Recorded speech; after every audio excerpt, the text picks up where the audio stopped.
Hey everyone, welcome to Dialog Choices Podcast. We're back. That's it. Get it again. See you next week. The end. Oh, all right. Well, yep. Plot twist. Thanks It's for over. showing up. We have to talk It's over. about In this fact, week. in fact, the podcast is canceled. We're never coming back. GTA Collective Edition Definitive Bro Pack came out. Apparently, it's not good, according to everyone. Granted, there's a lot of meme posts going around that seem to just be lies, but there's also a lot of genuine shit that's also there. Yeah, some of them are lies, but If you've the seen the majority infamous of the bikini lady that looks like a malformed nightmare, that one's not real. But everything else No. seems to be real. It's just a lot. Well, wait, the bikini lady is not real? No, the American bikini lady no. is just is a fake picture. But that same body type shows up if you go and look at the girl who does the cash register. Not obviously not in a bikini, but the same body type where her head's really tiny but her body's huge. That shows up in the cash register lady at the fast food place. So For those that don't know, they went and they re-released the PS2 trilogy, I guess you'd call them. When I heard trilogy was being re-released, I'm like, oh wow, they're gonna finally remaster like GTA 1 and 2. Nope. No. It's a They're never going back to GTA that. 3, Vice City, and I almost said New Vegas. San Andreas. GTA New Vegas. Yeah. I've still never played San Andreas. I only ever played the first two. I remember Apparently Andreas was fun. Yeah. I remember it came out on the 360 as a post and as a port. And for like a bit there, I was like, oh yeah, I'll get around to it one day and finally play it. And then now it's like you fucking see articles about the new trilogy re-release, and it's like, yeah, there was a port on the 360 like 8 years ago, and I'm like, stop saying how old things are. The stuff that's like that feels like it's still on my to-do list, like I'll get to it any day, and it hasn't been out that long, and then I find out it's been out for like a decade now, and I can't handle that anymore. GTA, the trilogy, GTA, so basically GTA 3, GTA Vice City, and GTA San Andreas. Those three games released by Rockstar back then are what Rockstar should have kept being, because they basically stagnated. they just stopped. But if you look at what GTA 3 is, where there's a silent protagonist, it's really limited in scope. I mean, it was super revolutionary for the time, just like GTA 1 and 2 were. But then they picked that up and made Vice City, which is really, more driven by the storytelling. It has a much more ambitious sort of 3D. The exploration is more ambitious. So the world itself, everybody has a lot, or I say everybody, I mean, there's a lot more to do in the world, even though it is a relatively small world. And then they come up with San Andreas, which is just everything turned up to 11. Absolutely, like there's so much evolution in those three games, and then they stopped. You can get fat with the power of. You can get fat in San Andreas, like in Fable 1. Yeah. Oh no, Fable 2. Actually, they did it. Fable 2 is when they added a fat meter, and guess what? Everyone was fat. It was It was so badly calibrated that like it was basically impossible not to be fat in Fable 2. If you used any consumables, even at the rate of me not wanting to use consumables, yeah, I was just immediately overweight.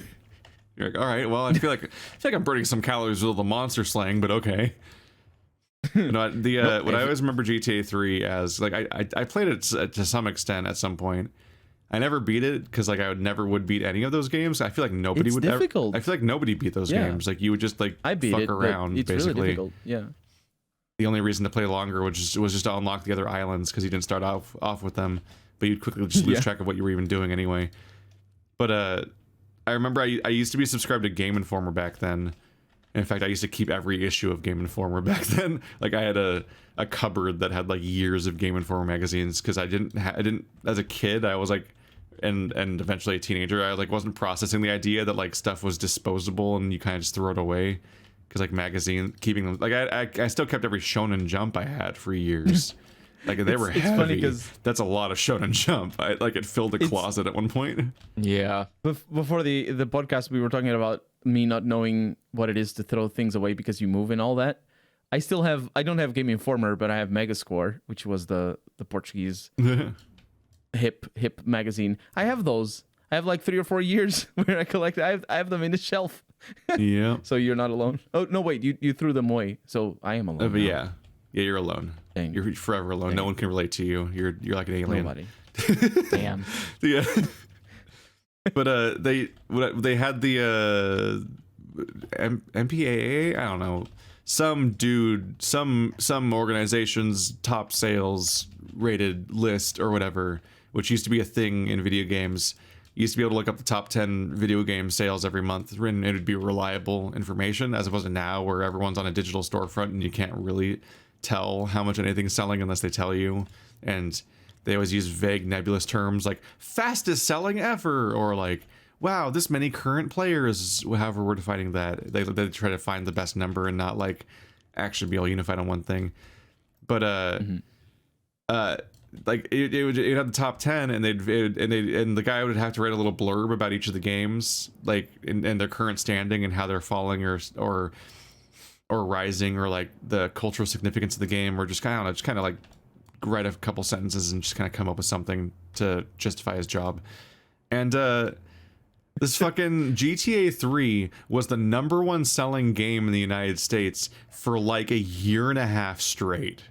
So every single month you'd look at that list and GTA was the top selling game again, and the guy was getting increasingly just bored writing about it. Like he's like, yep, another month, another GTA. Like he would literally like at some point he would just write almost nothing about the #1 spot. Like he would just write about other things in the other sections, but the square for the #1 spot would be just mostly empty. You're like, yep, GTA again.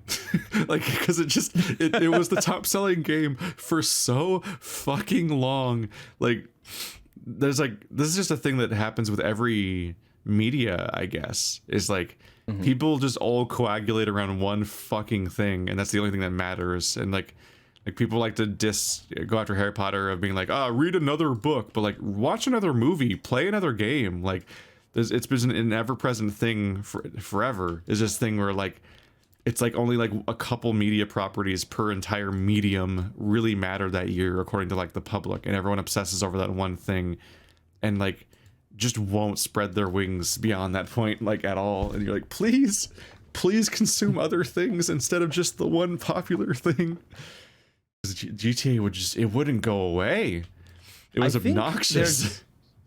I think there's at least back in the day, maybe these days is a little bit different in regards to at least games for like GTA. But back in the day, there might have been another parallel phenomenon to just people not spreading their wings, which is a lot of people were getting into gaming. And specifically in regards to GTA 3, Vice City, and San Andreas, like every kid that I knew back then, or not every kid, but I know a lot of kids back then that basically GTA 3 or Vice City or San Andreas were the games that they started playing. They were interested in gaming because of those games. Like they bought a graphics card because their computer was crap, or they got a console or whatever, just because of those games. So like people would just mention, I remember talking about Vice City with people, random people, just, obviously, school people, school friends back in the day. And when it came out, GTA 3 came out a little bit earlier than when I actually started talking to a lot of school friends about gaming. So, that's a little bit different for me. But GTA 3 for me was the first time I actually saw that sort of, when I don't remember what the computer was, but it was like a really rubbish computer that just ran whatever 2D games would run. And then my cousin installed GTA 3 and he's like, oh, look at this, it's GTA 3, because I loved GTA 2. I played GTA 2 a lot. And then that thing would just run like a slideshow. It was so slow, but it looked amazing because it was all 3D and the cars and whatnot. And it was like, oh my God. And, I was hooked. Obviously, I branched out, but what I'm trying to say is that there's a lot of people that, for which GTA was their first few games, maybe their very first one, the thing that got them into gaming. Yeah, that makes sense. It's kind of like the people who are just like stuck on Ubisoft games or Activision games, where it was just the first thing that they ever did, and so they're committed to this franchise now for life. Like they will not let it go. because it is just it's their favorite game, or so they say. But yeah, no, I get it. I get that. It's like I keep hearing people talk about how like Guardians of the Galaxy is getting like artificially positive feedback because we're in a gaming drought, and I'm like, gaming droughts don't exist. Play more than 2 games, please. Dear Lord, God of War 2 there's hasn't so come out many yet, games. so like nothing's come out on the PS4 New since releases, God of War, so it's been kind of rough. New releases are it's gaming drought as in regards to new releases for sure. No.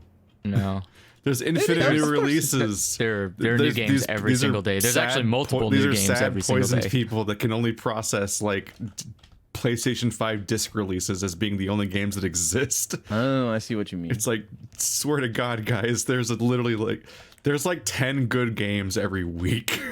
It's too much. I'm so overwhelmed. And then all the games that you played earlier are getting updated.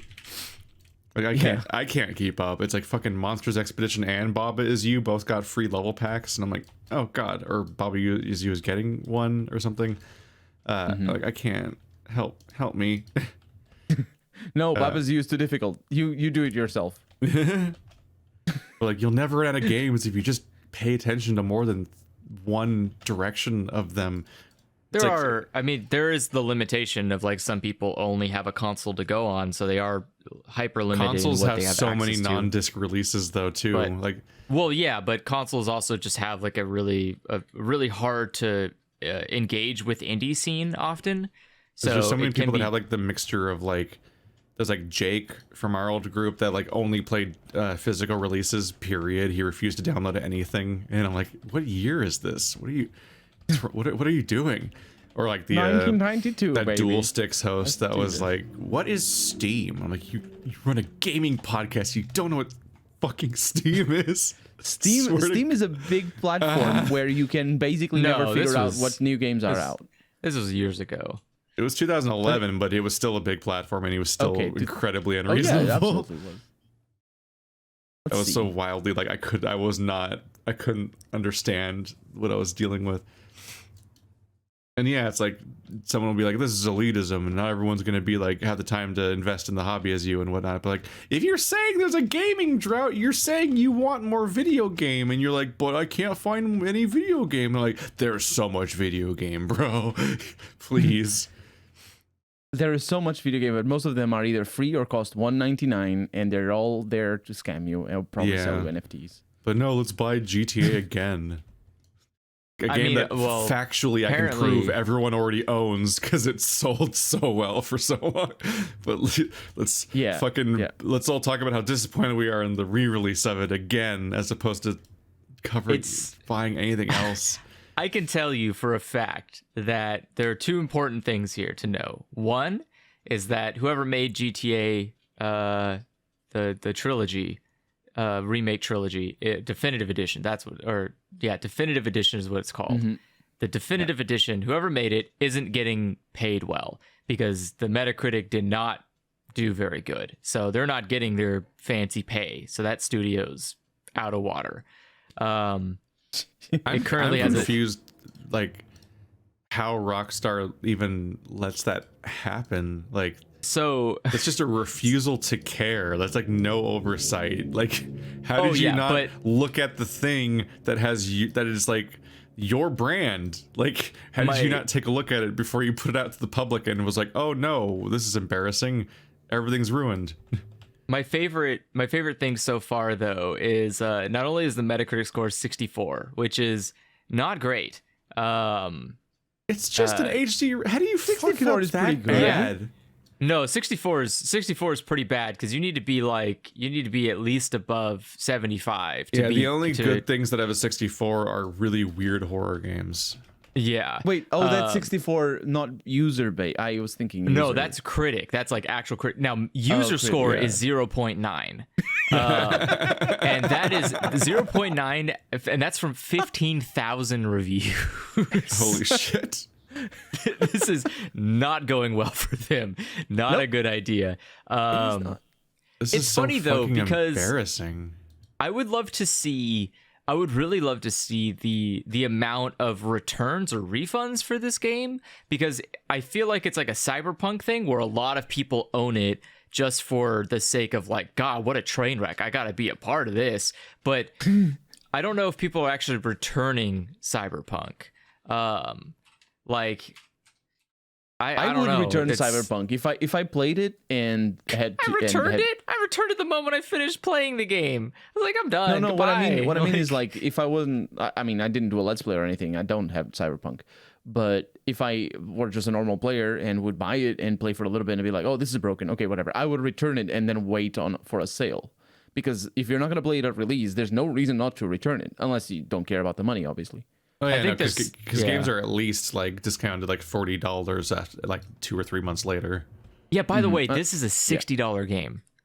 So this is a Didn't they brand delist all of the existing three listings games, of those yes. games So you can, to replace them with the shittier game? It's like Warcraft 3 again.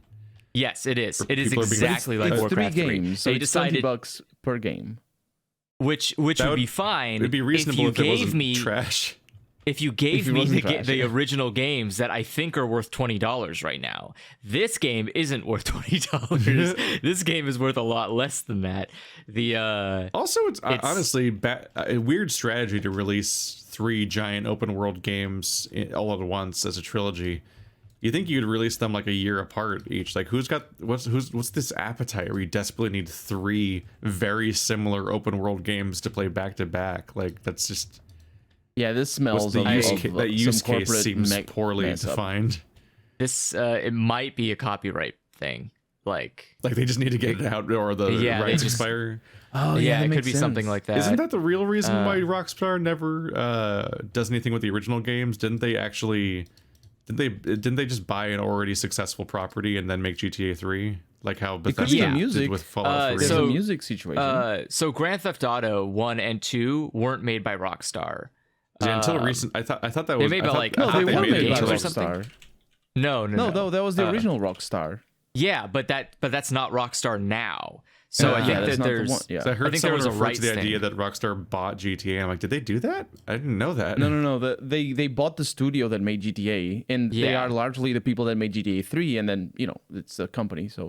Well, that's what I'm saying. They did like they didn't do the. It's like StarCraft. It's like Blizzard or what is it? DMA. Oh, that's right. They were called something like that. I don't remember exactly. So Rockstar is technically the developer, but not the publisher. So they don't own the rights. DMA Design. They don't own the publishing rights to Rockstar or to Grand Theft Auto 1 and 2. They were published by ASC Games. But back then they were called DMA. DMA Design. Yeah. DMA Design. And so it's a weird it was, I mean, GTA is a game that came out of the wild west of video games that was the 90s. And I keep talking about the 90s every once in a while because it's just such a brilliant decade for gaming. It's a good time. Games were made faster by fewer people and took more risks, and they were just weird. I mean, they also don't release their best-selling PC game ever, Lemmings. So now AAA games are just that's their best selling, endlessly disappointing. Well, I mean, the best-selling PC game that Rockstar's ever made is technically Lemmings. But the thing is, the 90s, like the small indie games, effectively, that's what these were. Like you hear stories about even the big companies that made it big, like even Blizzard, weird shit like example. Intelligent Cube and LSD used to have disc releases. And the thing is, like, they could what grow to enormous companies. They did grow to enormous companies and get enormous backing. These little indie weird nonsense games like GTA or what was the one that I was thinking of? Or StarCraft, for example. Or in the case of StarCraft, it was more on the back of Warcraft, but still. Like, it wasn't... It was just experimentation. I remember the first time I heard of GTA, it was the original one, and it was... people were like, in this game, you run around in cars in a big city, which I was like, as a 10-year-old or whatever, I was like, oh, this is cool. So that's good. But you can get out of the car and get into other cars, and you can run over the police, and you can just crash and do whatever. You have guns and whatnot. It was like, wow, because and your mommy doesn't want you to play it. My favorite was that it had a dedicated button to fart and burp, which you can that's do right. on people. You could fart and burp. Yeah, you could fart and burp on people, and they would get upset with you. Yeah, that was exactly what it sounded like. It was like, I know. That's perfect. Yeah, it's like awful. Because I kept it was shift on the compuber. I kept pressing it. This is just on PlayStation it was circle. So every time you put a circle, it would fart or burp on somebody. It'd be great. Yeah, and then you had in the original GTA you had the Elvis. Like it was so much more unapologetic about all of the things that GTA is accused of being. The original couple, they were just so edgy. They were so shitty a lot of the time. And I didn't get any of the references. I'm sure all the references were super trash as well. But like, it was made to be a glorification of shitty culture. Obviously not glorification a lot in some aspects, because it was also a critique. But it came across as glorification, and for non-English speakers, it was. Which is actually, now that I think about it, obviously Grand Theft Auto. It's really hard to make a game that engages with that kind of stuff as gameplay. That is not just celebrating that stuff ultimately, because like that's the core gameplay. And then you're like, it's a non-linear open world where you can just fuck around. It's like, okay, well then you're more or less just being like, yeah, that stuff's that's the good part. That's the stuff that people are gonna buy the game for, is the thing that you just let them do all day. And they can, but it's a critique, and where it's actually bad or something. You can't do that. It doesn't work. But you you can, if you're talking exclusively about an English-speaking, critically minded audience. But when it hits mass market, the level of critical mindedness that comes from the public drops drastically, and especially if you hit international mass market. Because then it just assumes a completely different character. And it's an argument that I honestly didn't think about up until now. And you don't see that, people, at least back in the 90s and the 2000s, all the big shots that tend to go after Rockstar for corrupting the kids with GTA. You don't hear them talk about that from that angle. Well, 'cause the Americans don't care about other countries. Yeah, fair. Jack Thompson doesn't care what's happening to kids in Portugal. Yeah. Like at all. Yeah. He probably can't find it on the map. Yeah. But it's true though. I loved the burps and the farts. And that's the real corruption. I think there was I think GTA 1 and 2 had some really fun stuff in it. I really appreciated like one of my favorite things about GTA 2, I think specifically, was they had there was this one building you go to get rid of your wanted level, which is something that they have now. They have like the repair, or they have the paint shop or whatever. Was it that drive-through paint shop? It was a drive-through paint shop. So you drive through and it just change your car to any color you wanted it to, like, or just a random color. And you would just keep moving on. But what was really funny is that they would like get mad at you if you drove a cop car through it. Oh yeah, they would. They get like really mad at you for doing that. But also, I think if I remember correctly, I think the tank could also fit through there. And they would also not in the like second that. game, specifically in the second game. But there's just like there was a lot of fun. I like the two was the introduction to the Total Mayhem. You could get into. It was. Is it the? Oh no, I'm thinking of the wrong thing. My favorite Total Mayhem is where the entire premise is just to cause as much destruction as possible within a set amount of time, and like my favorite one was you just shoot electricity out of yourself, so whenever you're near somebody, it just electrocutes them to death. I remember that, yeah. And so you can run in the game, and so it's all top down, and so the idea is that you're running at people, like shooting electricity out, and people are just like, oh god, like running from you, and you're like this wild X-Men having a bad episode, just running around electrocuting people. It was great. And they're like, the second one also had the killing spree, I think it was, which was a special events that you'd collect.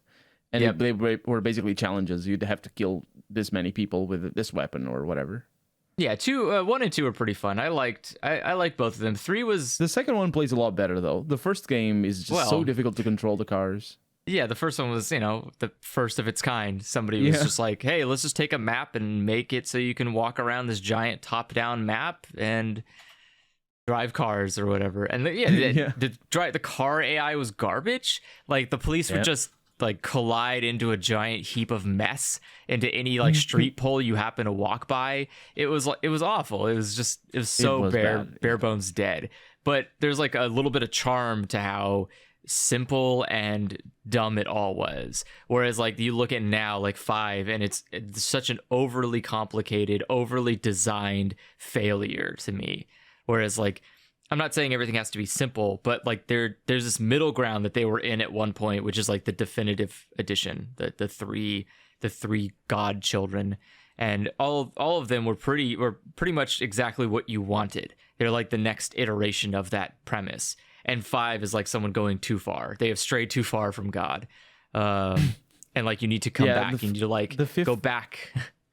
I just can't get over how something can be so popular and have an unforgivably bad interface that runs so poorly. And like just the act of trying to play it as a wacky, fun game with your friends is it is infuriating, hard. And you're like, why is this so hard? It's the only thing anyone's doing with it. Like it's over-designed. It's made just for this, and it's so bad at it. Like every time we organized a GTA group, I'm like, why is it so hard to just get my friends together and go play the mode we want to play? And yes, there is the aspect of like there's like 500 bullshit progression systems that secretly want you to pay money for them, and they want you to grind and unlock all these bizarre tiered upgrades and unlocks that give you access to half the real features of the game. So there's that too. But just the moment-to-moment interface was so astonishingly poor that you're just genuinely like, how do you play GTA? I'm just trying to play GTA. And that's on top of the fact that it takes like 5 minutes just to launch the game, which is incredible. But not anymore. It's on PC. You're like, I'm on PC. Yeah. I know, like, I play better looking, larger open world games on this platform all the time. There's no reason for GTA to take 5 minutes to start. Yeah. Did you know that for like years and years and years, if you had a top of the line computer with the very good graphics card and a very good CPU, the game would actually run worse than if you had crappier CPU. And the reason for that is because the moment, I think this has been patched, but the moment you'd reach like 160 frames per second, which isn't even that much in PC gaming, but it is in a 2015 game. The moment you reach 160 or 170, the physics would just freak out so much that it would like overload the CPU and it would drop to like 80 frames. And it wouldn't be like, oh, now the graphics are slower or whatever. No, it would stutter. It would like cause stutters and be like, whoa, and freak out the physics and whatnot. And they just kept that. They just kept that for years. Basically, people with like super powerful computer CPUs, big gaming machines, they just have to turn. It's okay. They're just a small indie company. They don't have the resources to fix it. They don't have. That's true. That's what I can't get over. Is like, how do you? They put out so few. They put out so few games, and these couple of games are their entire brand. So I can't process the idea of them having this much money and this one property being basically all of their income and their validity as a company, and then they just let somebody just put out the worst shit under their name. Remember, this garbage trilogy. Like, how? Remember that it's the most profitable piece of media, not games, media, ever. It's the GTA 5 is the most profitable piece of media in history. And they can't figure out how to patch some old ass games. Yeah. The thing is, corporate culture, it just by design is such an inefficient. Inefficient. It depends on your perspective, obviously, but like what you're asking of, well, how can they not figure this out? How can they not do the things properly? A big corporation is so inefficient at doing things that it's kind of baffling if you've never worked inside of a big corporation, and the reason for that is just because they're more focused on doing things right at the right time than doing a lot of things or doing things well. In the sense of like they can release an unfinished game and still gain a lot of money as long as they release it at the right time and for the right audience. So they're very, very preoccupied with having all these iterative things and all that. That's why Blizzard keeps saying, "Oh, we are very iterative with our design," and that works to a certain extent.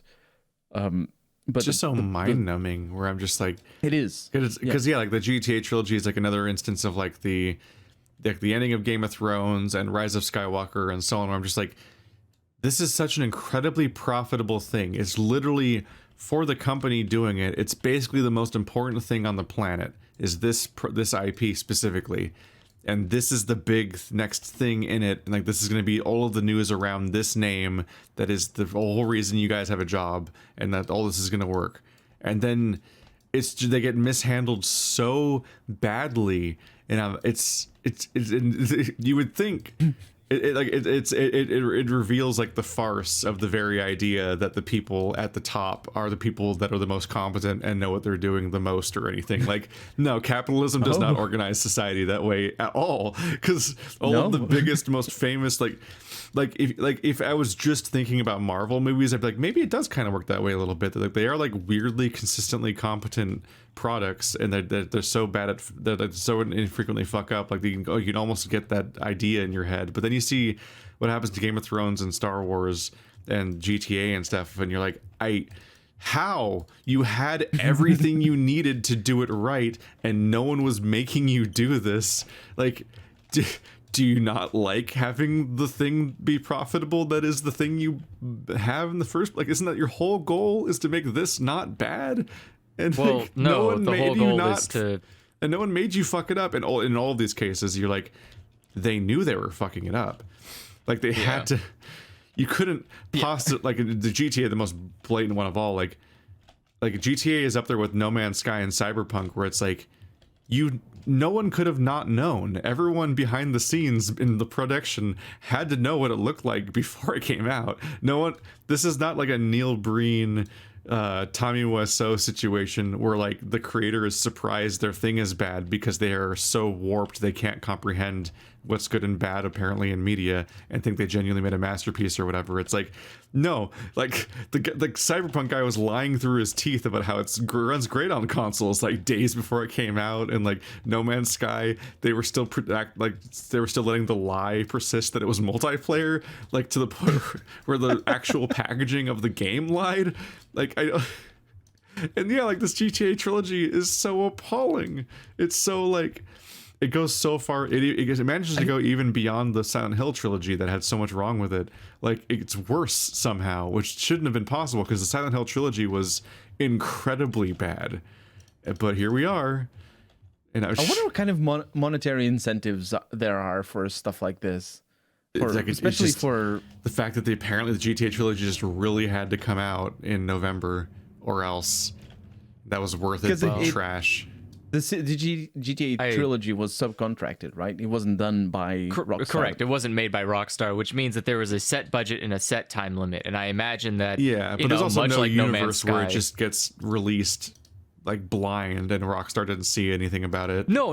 Rockstar knows exactly what happened. They released this knowing full well that this was going to be nothing but a garbage shoot. But the important part here is twofold. One, you're removing access to the old game, which means that like no matter what, people have to buy this if they want access to that sweet GTA that they. I mean, if the trilogy is that bad, they're just gonna pirate it.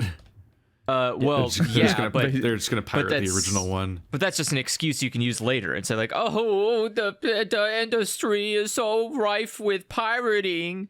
You're doing People were gladly this buying the previous version, and then you deleted it and replaced it with a worse version. Well, but that's hard the thing. to complain I think the sales of the previous version, the original 3, were stagnating because at this point, like you had said, it's literally been the most top-selling game. Like this everyone has bought all the old GTA games. It's almost impossible to find people who have not, unless they were born prior to the existence of these games releasing. Then maybe they haven't bought them yet. But the majority of us who grew up with them, love them, have already bought them on a platform of some kind, and we have access to them still. Skyrim's 17th re-release. Exactly. Now and who with are those fishing for? minigame. Who are those always for? It's And for worse either water. people. They're always for either suckers who will buy anything anytime something comes out, or it's for people who have never seen it before and they say, well, why not? Like, this is the better version now. And it's never the better version. It's never. I'm sure there's so many jokes that are just it's super yikes in all those games. Either way, GTA 3 in particular is I mean all of them, but yeah. I don't think the goal of creating the definitive edition was to create a good game. I do not believe that's the case. If it was, I don't think Rockstar would have outsourced it, because I'm going to be honest with you, what the fuck are they working on right now? What are they doing that's keeping their time so busy? Of their big. Did they announce GTA 6 or there was like leaks about it or something? I think there hasn't been an. I don't think there's been an official. They said GTA 6 is not going to come out in the next few years. Yeah, that's the only thing we know for a fact. There may be a GTA 6, but I don't. Soon.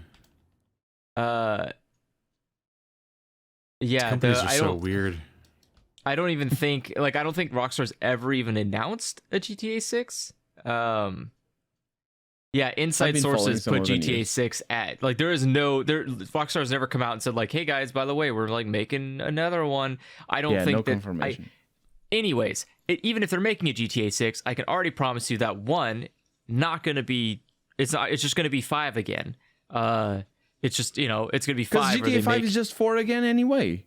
Well, yeah, but it has online, and so 6 is just going to be GTA 5, but with heavier online. So it's going to be like here's like 16 missions or whatever in single player, but if you go online, you can play all of this stuff, and you gotta make sure and get the I don't know. There'll probably be like stupid loot boxes and shit now. I don't know.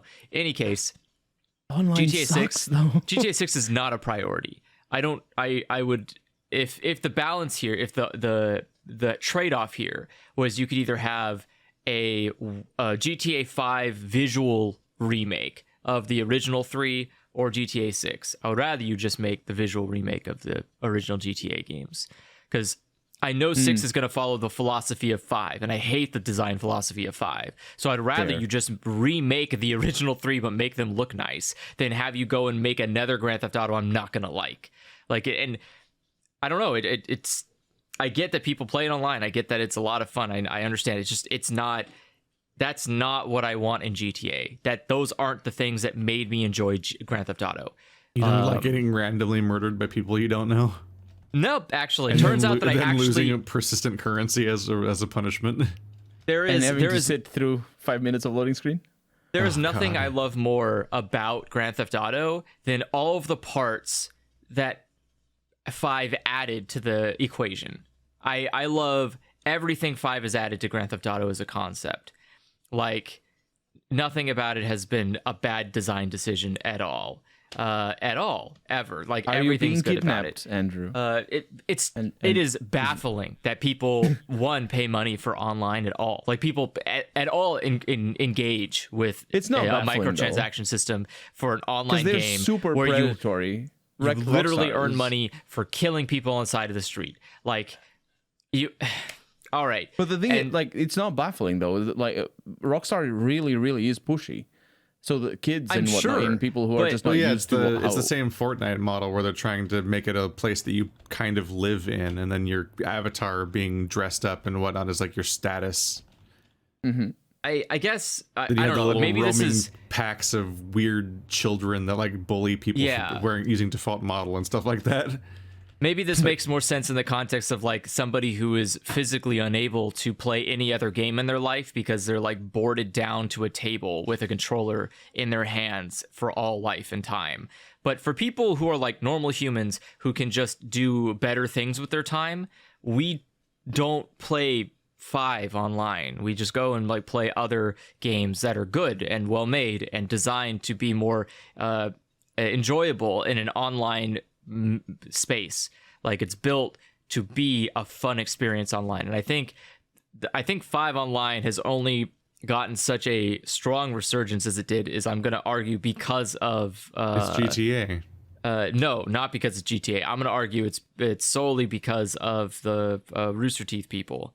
You think that it's popular entirely because of one YouTube series? I think so. I would argue that has been its biggest driving factor. I think there's a lot of other bigger YouTubers that cover GTA. Now there is, but I think at the beginning, I think what got a lot more people into it was the idea of obnoxious rainbow thumbnails. Well, I think that there was a really big push at that point. I want to say because there was the premise of having a lot of people going in together and doing stuff like heists and stuff. Wasn't a common thing wasn't a common video type at the moment. It became that once people realized, like, oh yeah, if I just get like a huge group of friends, we can go do some really fun shit in GTA.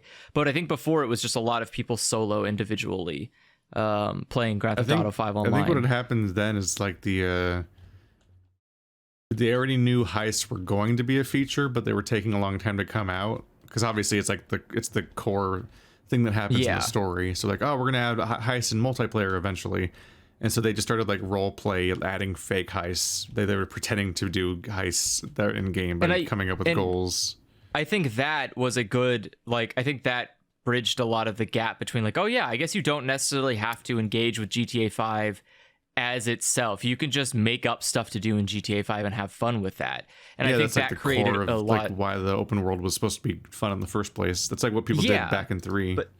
But I think with 5 Online, I think that kind of mentality really pushed the gates open and said like, oh yeah, let's everyone just go in here and just like come up with the wildest, zaniest you watch those ideas. Videos and you get excited about playing GTA that way. Then you try playing GTA and then you realize the game tries so hard to stop you from having fun the way the Rooster Teeth crew does. It's such a But you realize that like a lot of the people. I'm remembering the fact that our series basically got canceled.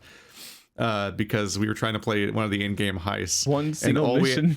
All we had to do was drive this one parking lot and then wait for a boring conversation to play and then do a shootout.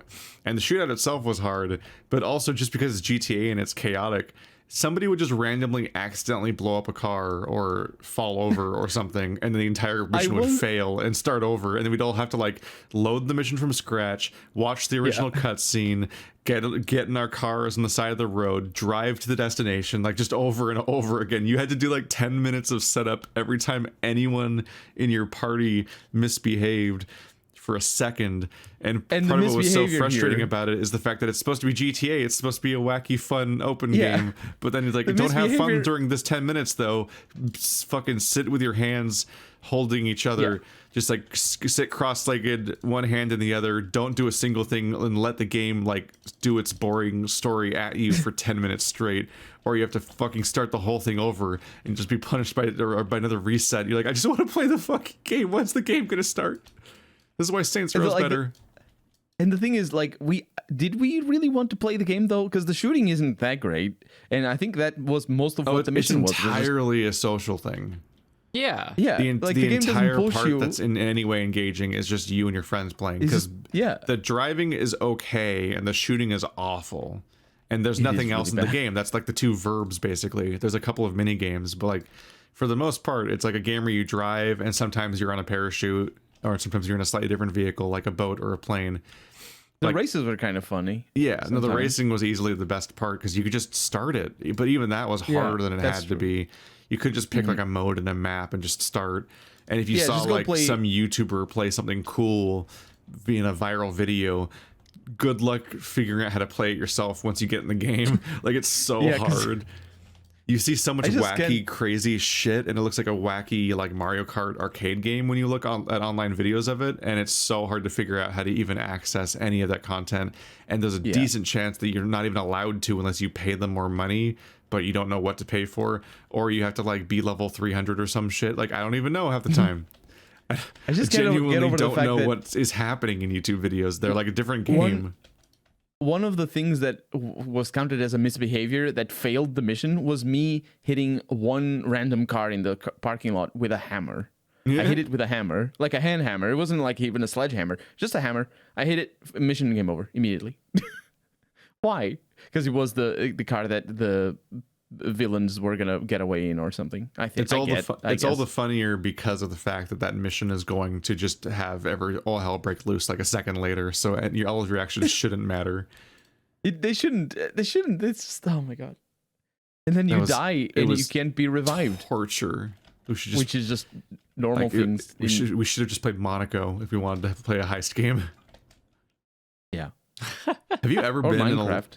Man, at a LAN party at Marty's, we randomly just started playing Monaco one day, and like we were trying and coordinating, and like we had it, and like I've played so many sessions of Monaco where it always just immediately turns into chaos, like something goes wrong and it's just like everyone's just scrambling and not working together.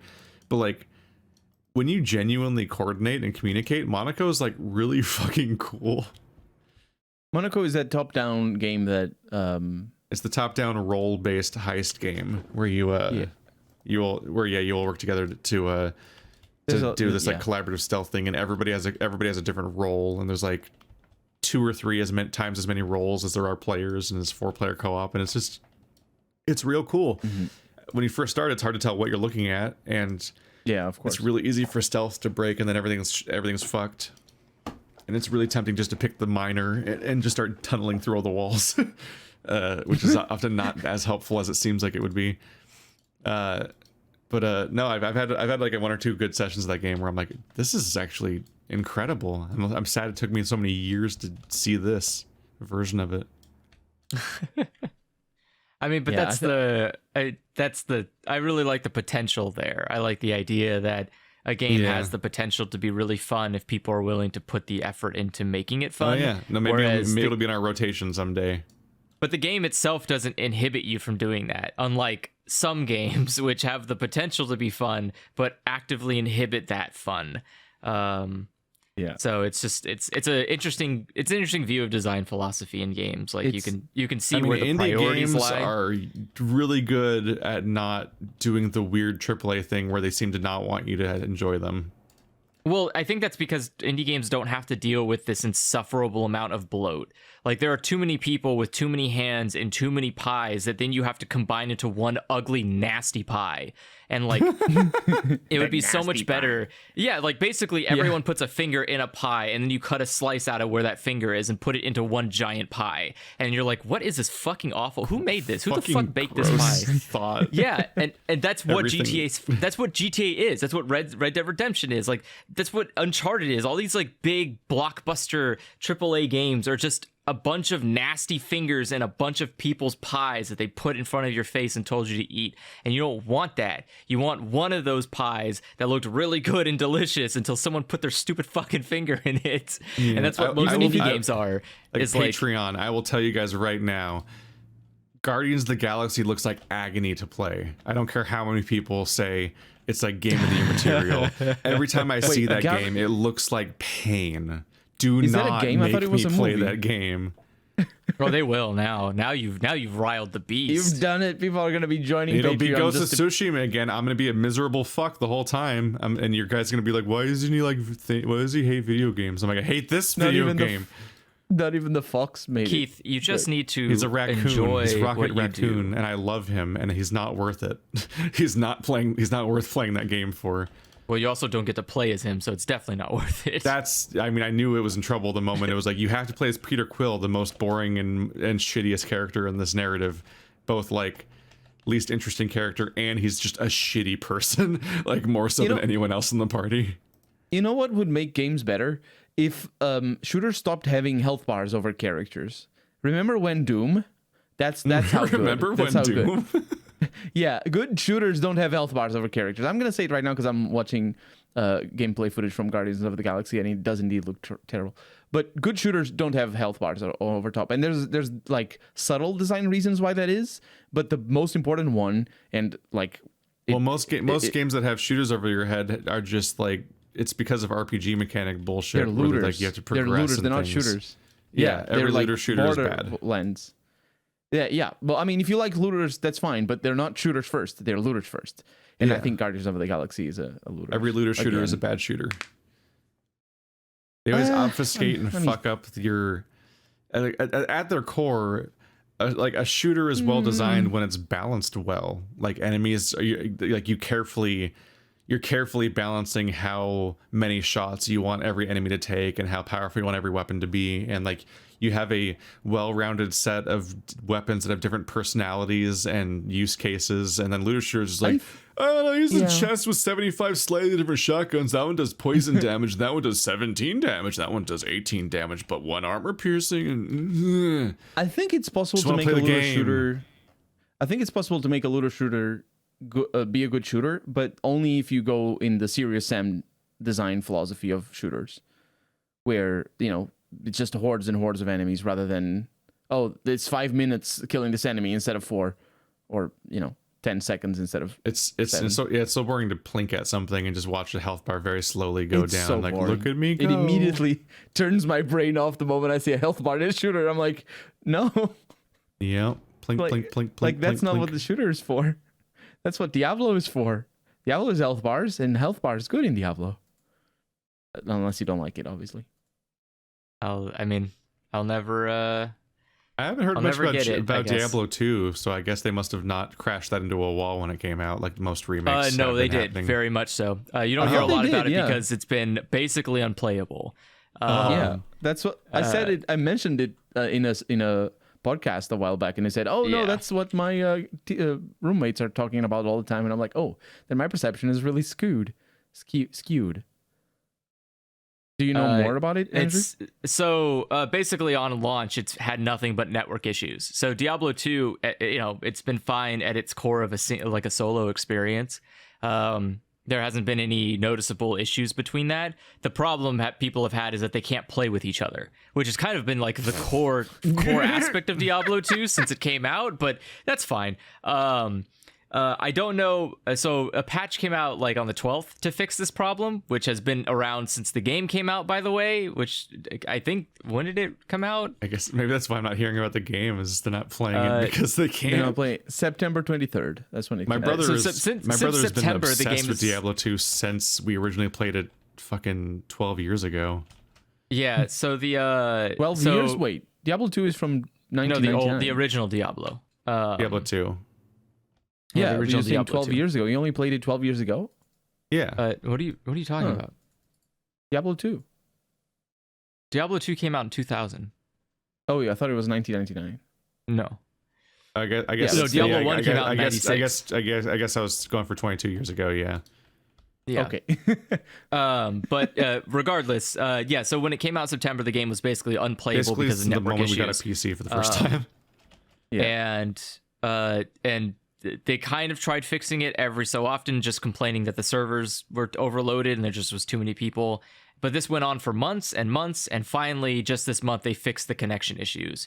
So maybe we'll start hearing more about it because people can start playing together finally. That's not how games work, though. But there's also been a lot of hubbub about. There's also been a lot of issues about just like functionality. One of the big issues is that Diablo 2 doesn't support crossplay or cross progression. So that's rough for people. Obviously, like if you want to, Diablo 4. Just have Mikey Newman's slogan repeating in my brain over and over again forever. Just no one knows what they're doing. Like. All the most powerful people in any given field, and everything's a train wreck. Just everything's everything about Blizzard is a nightmare right now. Like literally every property they own is just not working. Like, people are so mad about WoW all the time.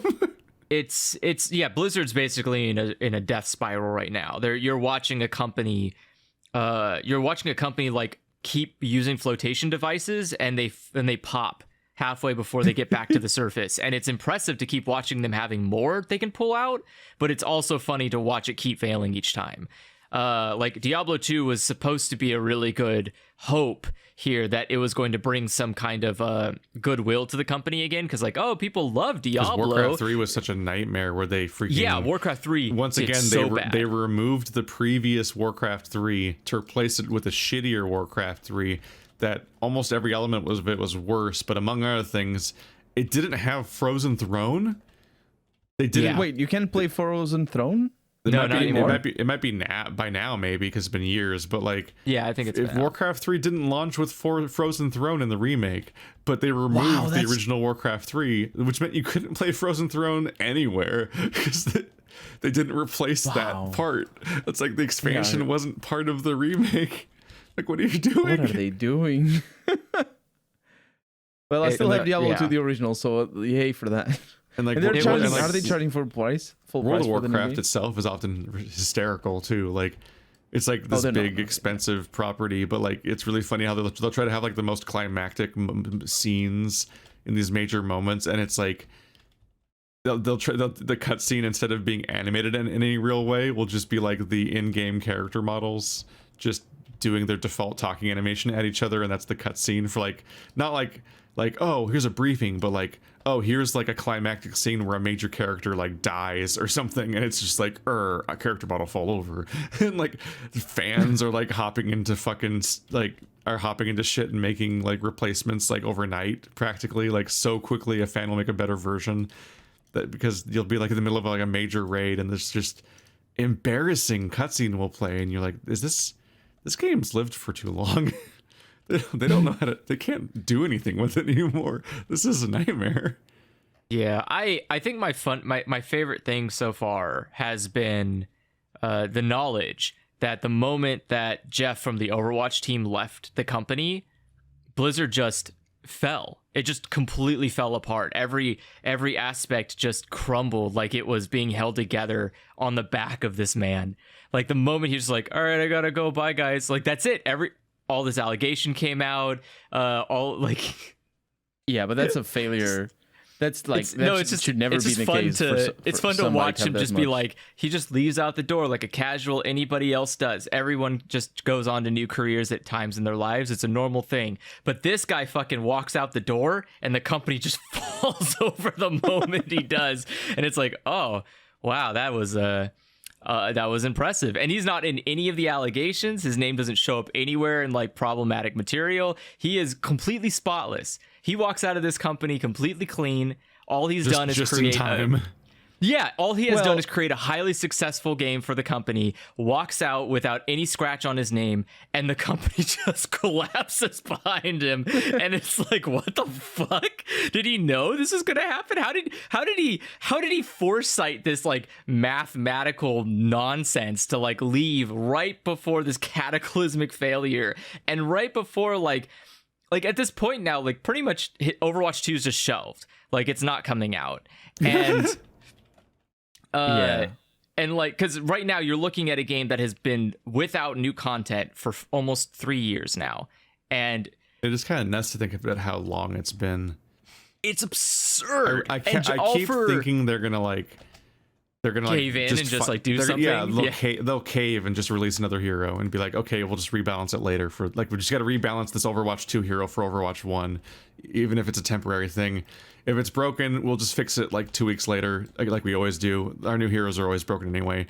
Like, and it's always like even if it's not broken, there's the perception of it being broken because it's just the hero usually changes the game and no one knows what to do. But like, yeah, like Echo was so long ago that I'm like confused. Like it's you would think crazy. that around the time they start delaying the game, they would try to put another hero out just to keep the game having any news.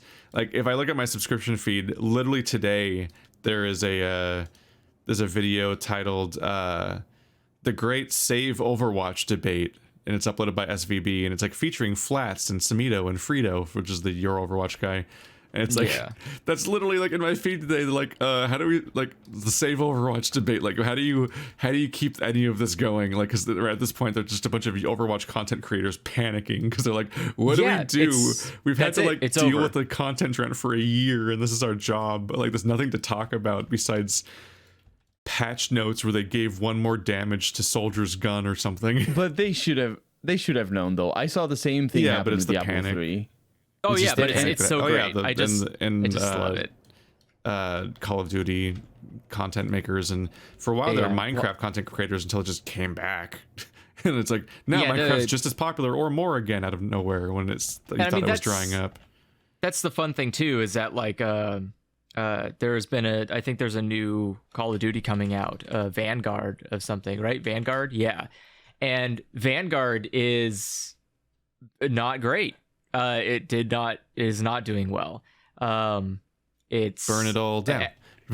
So like basically everything, every time like Blizzard comes up, comes as like, what about this, and drops the card down, and someone's like, yeah, could you do a different one? It's like, fuck, I'm running out of cards. like they don't have anything else to really pull out of their ass to try to save this. And like the lawsuit is still going. It's chugging. It's getting closer to the station. And they're like, fuck, and they've lost like all their high level just keep walking out.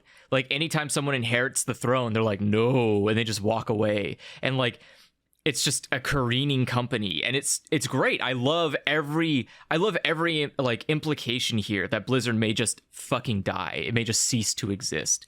It's not gonna though, because that means that means it could take Activision with it. And if Activision were to die, it would be the single greatest thing to happen in such a long time to this industry. If it does that, like you'll sooner see things like Electronic Arts merging with Activision and just wild stuff like that. You'll sooner see that, because the moment Activision, if Activision goes down, it's sort of like the notion of too big to fail sometimes is so it applies to different things every once in a while. In this case, and in the gaming industry in specific, a company like Activision failing would have ripple effects over every other AAA company in the gaming industry. Every gaming company would lose stock in funding immediately.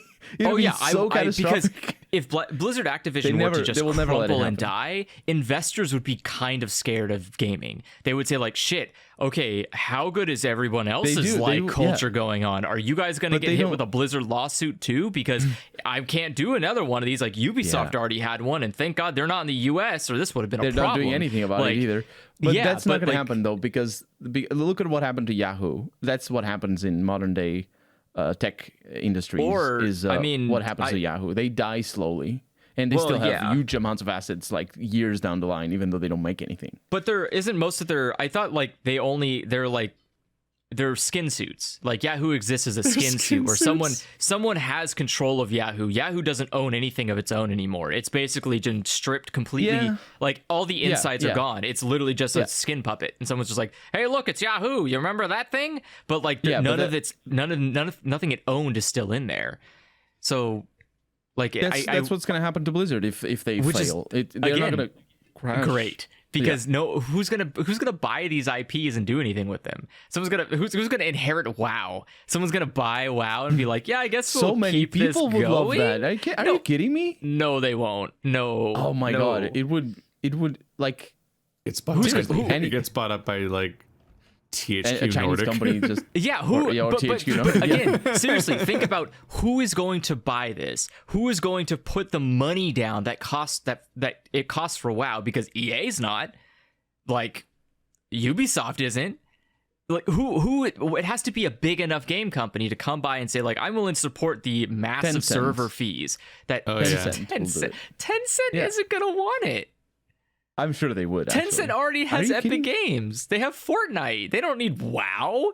Fortnite makes way more money than WoW does, and they don't want WoW because they have other MMOs. Like it, I don't know. I think we'll just watch it die. I think it will just fall down.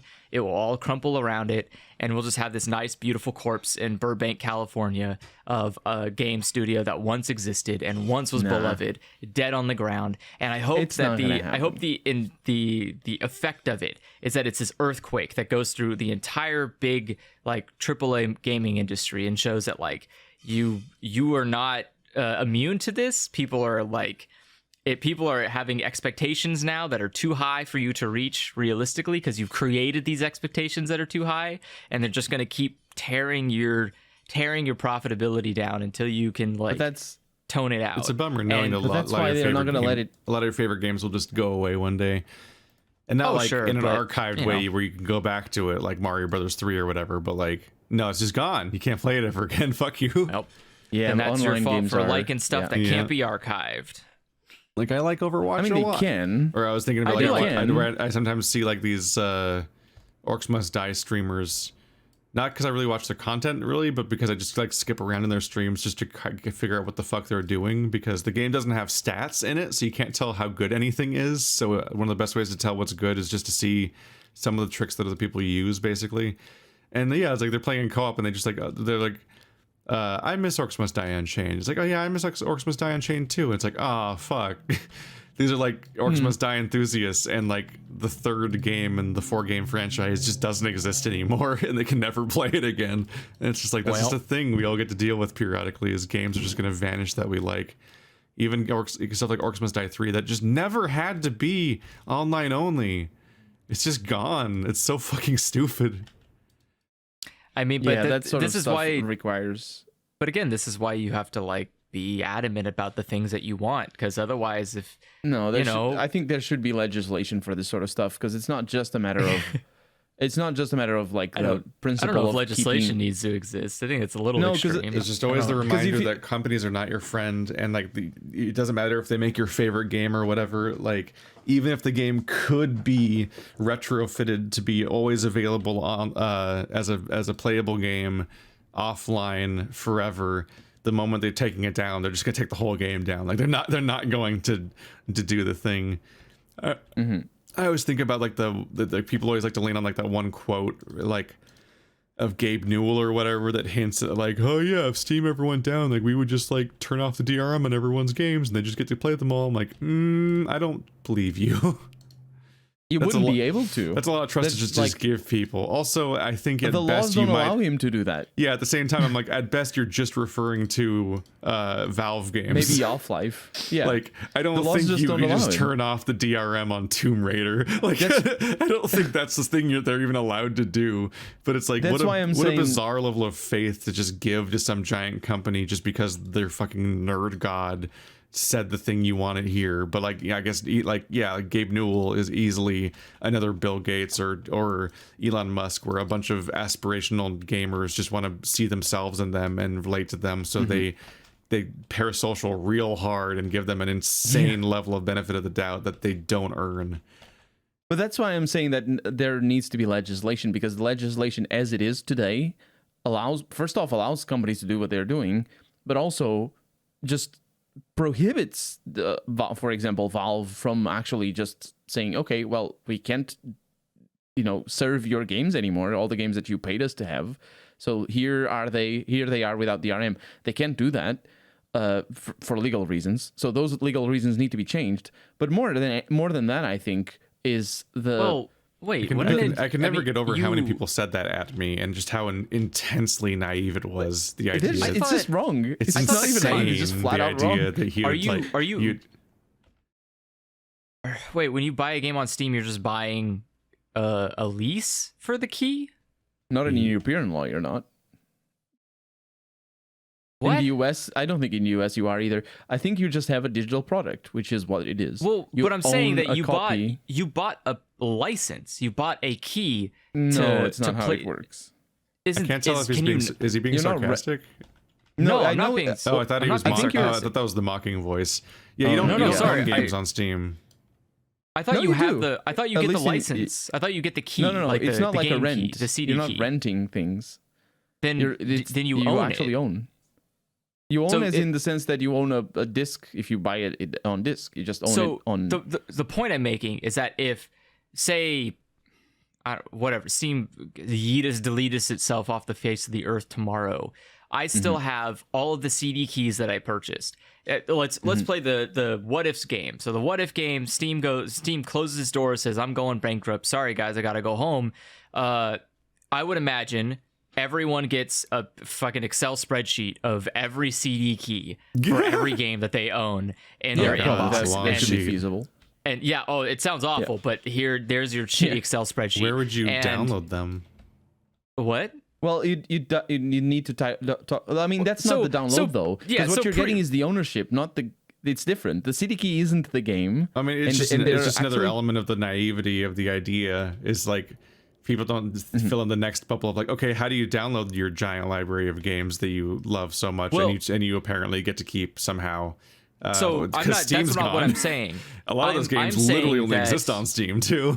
Yes. Yeah. So obviously there's going to be a huge swath of games that just stop existing because they were only hosted on Steam. That doesn't mean that the game itself ceases to exist, because someone could, in theory, upload the game, or the person who owned the game could probably re-upload the game, since presumably it takes a CD key of some kind for authentication. And if not, then you can just throw it up on a third marketplace. It's not like a lot of indie games on Steam aren't only on Steam. A lot of them exist on other commercial sites too, like GOG or whatever the hell.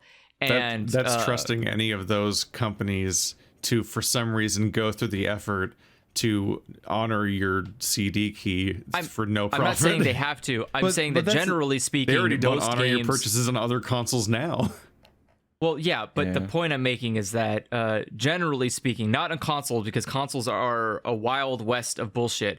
On PC, when you get a CD key, generally speaking, when you download the game, you can put in that CD key and have access to it. I have a copy of Fallout 3 on PC that I can literally download. I can go and download a copy of Fallout 3 right now from Bethesda's website and put in that CD key, and it's valid. I still own that copy of the game. Obviously, the key and the comes owning, down. Basically, the key and the downloading are two different things. Is what you're that's trying to say. that's the point I'm making. Valve games even have CD keys anymore? I'm not Valve games. Yes, Steam they games. Do. They do. They all do. Almost every, if it's not an indie game, pretty much all of them have CD keys. You just have to right click on it and say, "Show me my keys." So those all just go in the CD. So those all just go in the garbage. Even indie. Every What Steam do you mean they just go in the purchase- garbage? Well, because there's no CD key. So what do you own? How do you renew it? How do you use it anywhere else? So for indie games, yes, this becomes a problem because indie games don't operate that way. Keys. Well, some of them do, but most indie games are just executables that you buy to download. That's if you're buying on like itch.io or something. Yeah, but that's what I'm saying is like most of the indie games don't have CD keys, but like big games, like the games that you paid real big money for, those have CD keys. And so the point I was making is like, I think like even if Steam shut down today, those CD keys are still valid. You're not leasing those keys. You bought those keys. And I would imagine if Steam went oopsies and left, I imagine there would be a big expectation that those keys would be honored. And if not, then I would imagine you would see some like really huge pushback legislative wise to say like, I bought a thing, I have access to this thing, but the company won't let me validate it because the broker that sold it to me doesn't exist anymore, which is like garbage. I think you're looking at it from a maybe not the wrong perspective, but trying to look at it from the other perspective. What does the CD key actually mean? It means that you paid for I bought game. access to the game. Yeah. Okay. So if you consider full, that you unbridled, can forever access for the game, as long as I can download the download. No, the download you game. could do it. You can always download the game. It's the CD key that gives you the legal ownership or to owning the game, to Correct. using the game. Okay. So think of key. it the other way around. Is that imagine Steam goes down, but somehow you just have, because somebody uploads all the games up to on whatever torrent site is, somehow you have access to all the games anyway. It doesn't matter. But the CD keys, what do they represent? They don't represent the access to the games. What they represent is that you have the legal you have the legal right to access those games. So if the developer comes knocking and says, "Hey, you're accessing my game," then you have the key. It kind of works the other way around in the case of a catastrophic failure like Steam going down or disappearing. It works in the way that... You're taking the approach of like, piracy is legal if you own a copy of the game. That's how like, for example, that's how GOG works. But also because, for example, you can just download any copy wherever it is. If it's a GOG copy, if it's a GOG.com copy of a game, you are legally allowed to download it and distribute it and do whatever you want with that copy. What you're not legally allowed to do is actually install it and play it if you don't own it, if you didn't buy it. And what GOG or CD Projekt decided to do with GOG.com is that they just don't care. They're not going to pursue it. They're not like, if you launch a game of theirs, an installation of one of their games, they don't come checking on you. They don't have what's known as DRM, which is digital rights management. It's a little bit of an archaic term, and there's reasons why it's called like that. But what that is they don't check. They don't check if you bought the game when you launch one of their games, which is a good thing for Steam performance games, reasons. of course, and also presumably GOG games, although they might have a contract for it for being on their platform, is that like Square Enix doesn't care about what Steam cares about their games. Like Square Enix doesn't care about what Valve's opinion is of how their game should be accessed for free or whatever. Now that you've lost the original source or whatever, like Square Enix is gonna be like, no, fuck you, buy the game again. Well, and that's what I'm saying. That's what I'm saying. If we like, don't sell it anywhere, fuck you anyway. You still can't play your copy anywhere. And that's the argument I'm making, is that if that were resulted to be the case, if that like Steam goes down and all these people have that these people have are keys, and these keys are just immediately sent as like they're not valid anymore. Goodbye. Like go rebuy the game. LOL. Then I think you would see a really big push. Well, that is a developer thing, but I think that you would see a legislative push to say like, no, if someone bought a key, if they have a key that they legitimately purchased, it gives them the right to access this product. You can't force them to buy a new key. Like that's like the entire. That's like a belief in justice happening that I don't have. No, but well, it's not what going you're to happen. saying though. It's not going to happen because it can't happen. What you're saying is access. You're focusing on the access part. That's not what the key gives you. What the fuck is the key? What is the fucking point of the key? Look, if you buy a game that like an MMO, well, it doesn't even have to be an MMO. Online games that you bought on Steam, you may still be able to download them even, but you just can't play them because the servers are all offline. You cannot access that game. And there's games that you can't download even because they just get removed. Like, the key is still valid. In fact, I'm pretty sure Blizzard like legally took down all of the other people hosting WoW and whatnot. So I don't think the idea that you owning WoW lets you play WoW elsewhere. Like I don't think that's how this works legally at all. The key isn't the access. I think your Steam itself. key is just your ability to play your Steam copy of the game, and if Steam's gone, then you're fucking out to dry. Fuck you. You better either have a hack or otherwise buying a game on Xbox would give you it on PlayStation. Because if it's there, like that's the same game, you own it. What if one console goes away? You should own it on the other platform by that logic. Consoles don't follow this same rule. Consoles are a garbage. I don't see any system. justification where competing PC distribution platforms have to follow any different rules than consoles. It's not that they have to. I'm not saying it's good. I hate it, but I don't see any legal distinction. I'm pretty sure it's the same thing as being a PS5. Like no. So when you own buy a game on Steam, and that's all that you bought it for. PC is its own umbrella. So say, for instance, Grand Theft Auto is a great example of this. Grand Theft Auto is available from the Rockstar website, Steam, and from Epic Games, and a bunch of other ones. This is basically available any fucking where you want to go to. Now, when you go to the Rockstar, or when you open up GTA and it asks for your CD key, it doesn't distinguish where you got that key from. It doesn't give a shit where you got that key from. It doesn't care if it was from Steam, GOG, could be from your neighbor's backyard basement. It doesn't give a fuck. All that matters is that you have a valid CD key that it can use to go, hey, yeah, that's the right number of I think that's things. unusual. No, but what I'm saying is that this doesn't apply to consoles, because consoles don't get CD keys. What they get is they get discs. They get specific licenses to those products. And remember, this was the whole big fucking awful garbage that Xbox was trying to do, saying that I think GTA no one owns their games. A weak example, because I think it's just a weird niche example. Okay, fine. Crusader Kings 3 does this. Age of Empires does this. I think that GTA is just a weird example where it launched on with so many.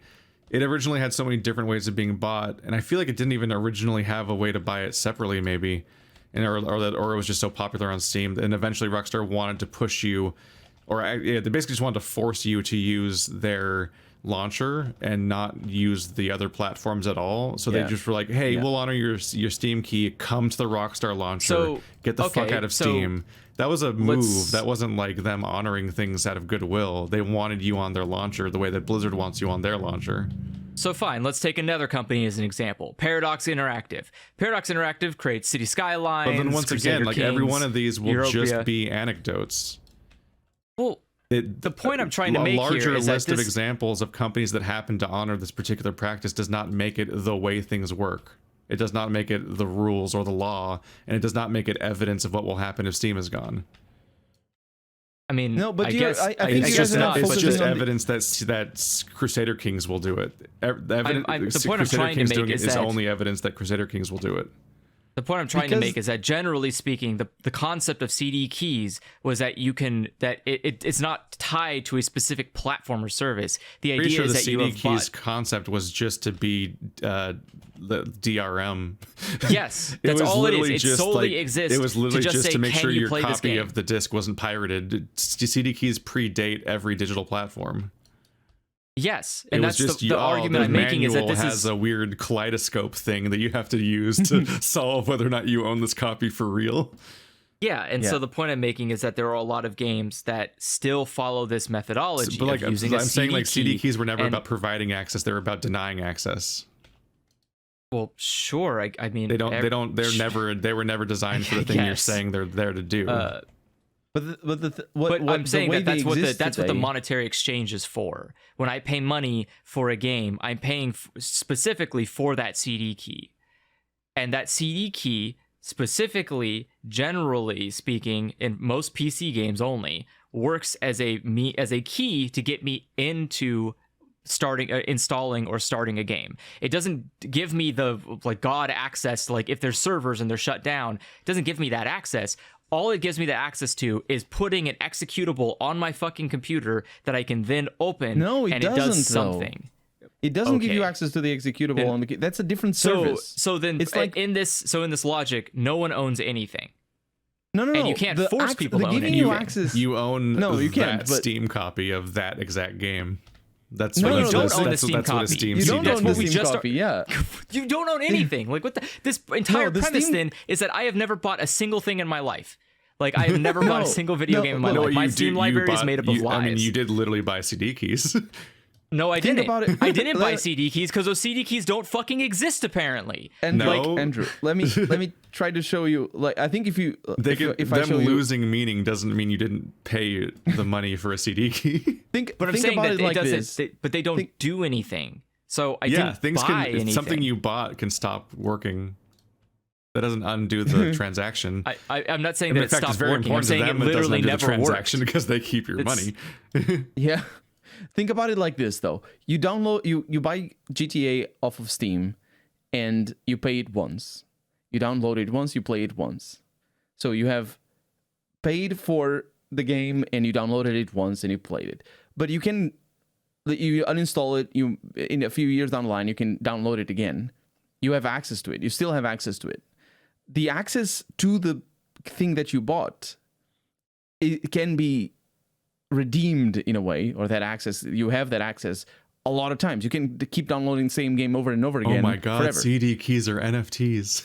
You're only what I'm paying trying for to the say- link. No, it's not the link though.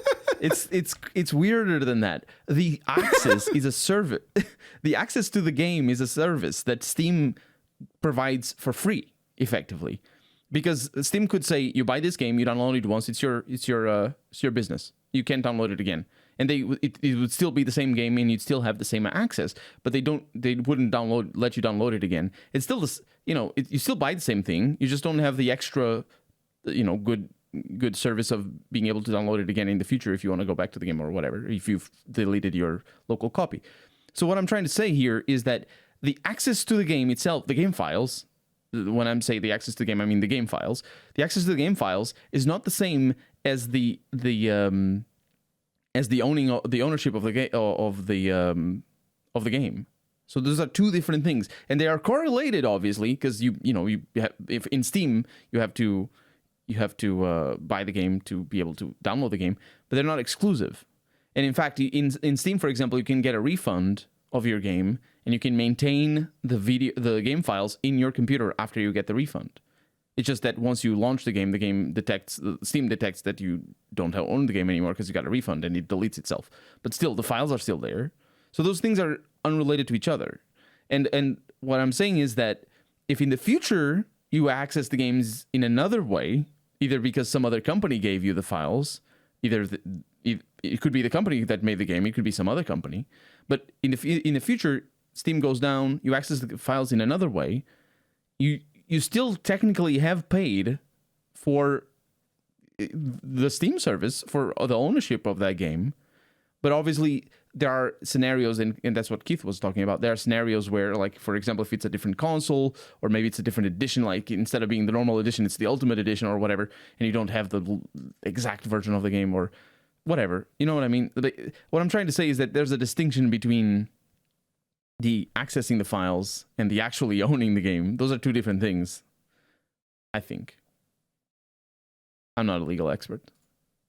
That's this entire I mean, conversation. at this point, I just want Steam to fail so that everyone loses their games. Just so we can see what happens. I just let's want. see what I happens. literally Let's want settle to be this debate. proven right or wrong. Right now, I want every single gaming platform, Steam, Epic, GOG, all of them to just cease existing by some law. GOG is a good one. I want like GOG is- every single digital marketplace to And it's just run be by CD illegal, Projekt Red. and they must be shut down. by No, like GOG the is end good of the because if day. it goes down, And- nothing is lost in the sense that you still I own don't the know. games. We'll see. I guess we're gonna have to battle royale them all out, and we're gonna see what happens to everyone else with their video games. Because I know what happens in console. If Sony or Microsoft just stop doing it tomorrow, that's it. You're fucked. You have a console of just dead ass pointless games. Like I don't even know if you can even start half of your discs because all of them have shitty DRM on them that validate based on online But that connectability. GOG doesn't though. So they well, explicitly give you a we'll lifetime. See. We'll see. Like It's in the writing. But how are you going to get your games? You can't you can download get them from GOG. But you can. It's the same right now. You can download the games from anywhere. Your friend can give you the games. It's yes. it's still it's What I'm illegal saying right is now. that Word of But if mouth all- transmission of games. If all Passing of the around places on that you can discs, and by download discs, games I mean from, like massive hard drives because games are 60 gigs now. Yeah. yeah, I don't know. The shareware culture is long gone. There's no like. Yeah, but the "Oh, my GOG, friend GOG gave me a works little like disc." that though. GOG works like that. You can download off of Pirate Bay if you want. It doesn't matter. It's not illegal. You're not doing anything wrong. But can't the publisher of the game also still come after you for downloading the game illegally on Pirate Bay? No, because you own the game. But you have to prove that you own the game after they've already sent you a letter that they're suing you. Well, yeah, but that's the legal, Which that's costs the tail. money to do, which means sounds you've like already put tails. yourself in the hole for this. This is a terrible idea. But Sounds like a go and safe read ecosystem. the GOG terms of I mean, just okay. Technically, when you buy a gun place can just be like, we're not liable for what you like. You can take this gun and use it at the shopping mall. It's fine. Like, but that doesn't mean you can go use it at the shopping mall. Like, just because GOG says you could just download it from anywhere doesn't mean you can legally download it from anywhere.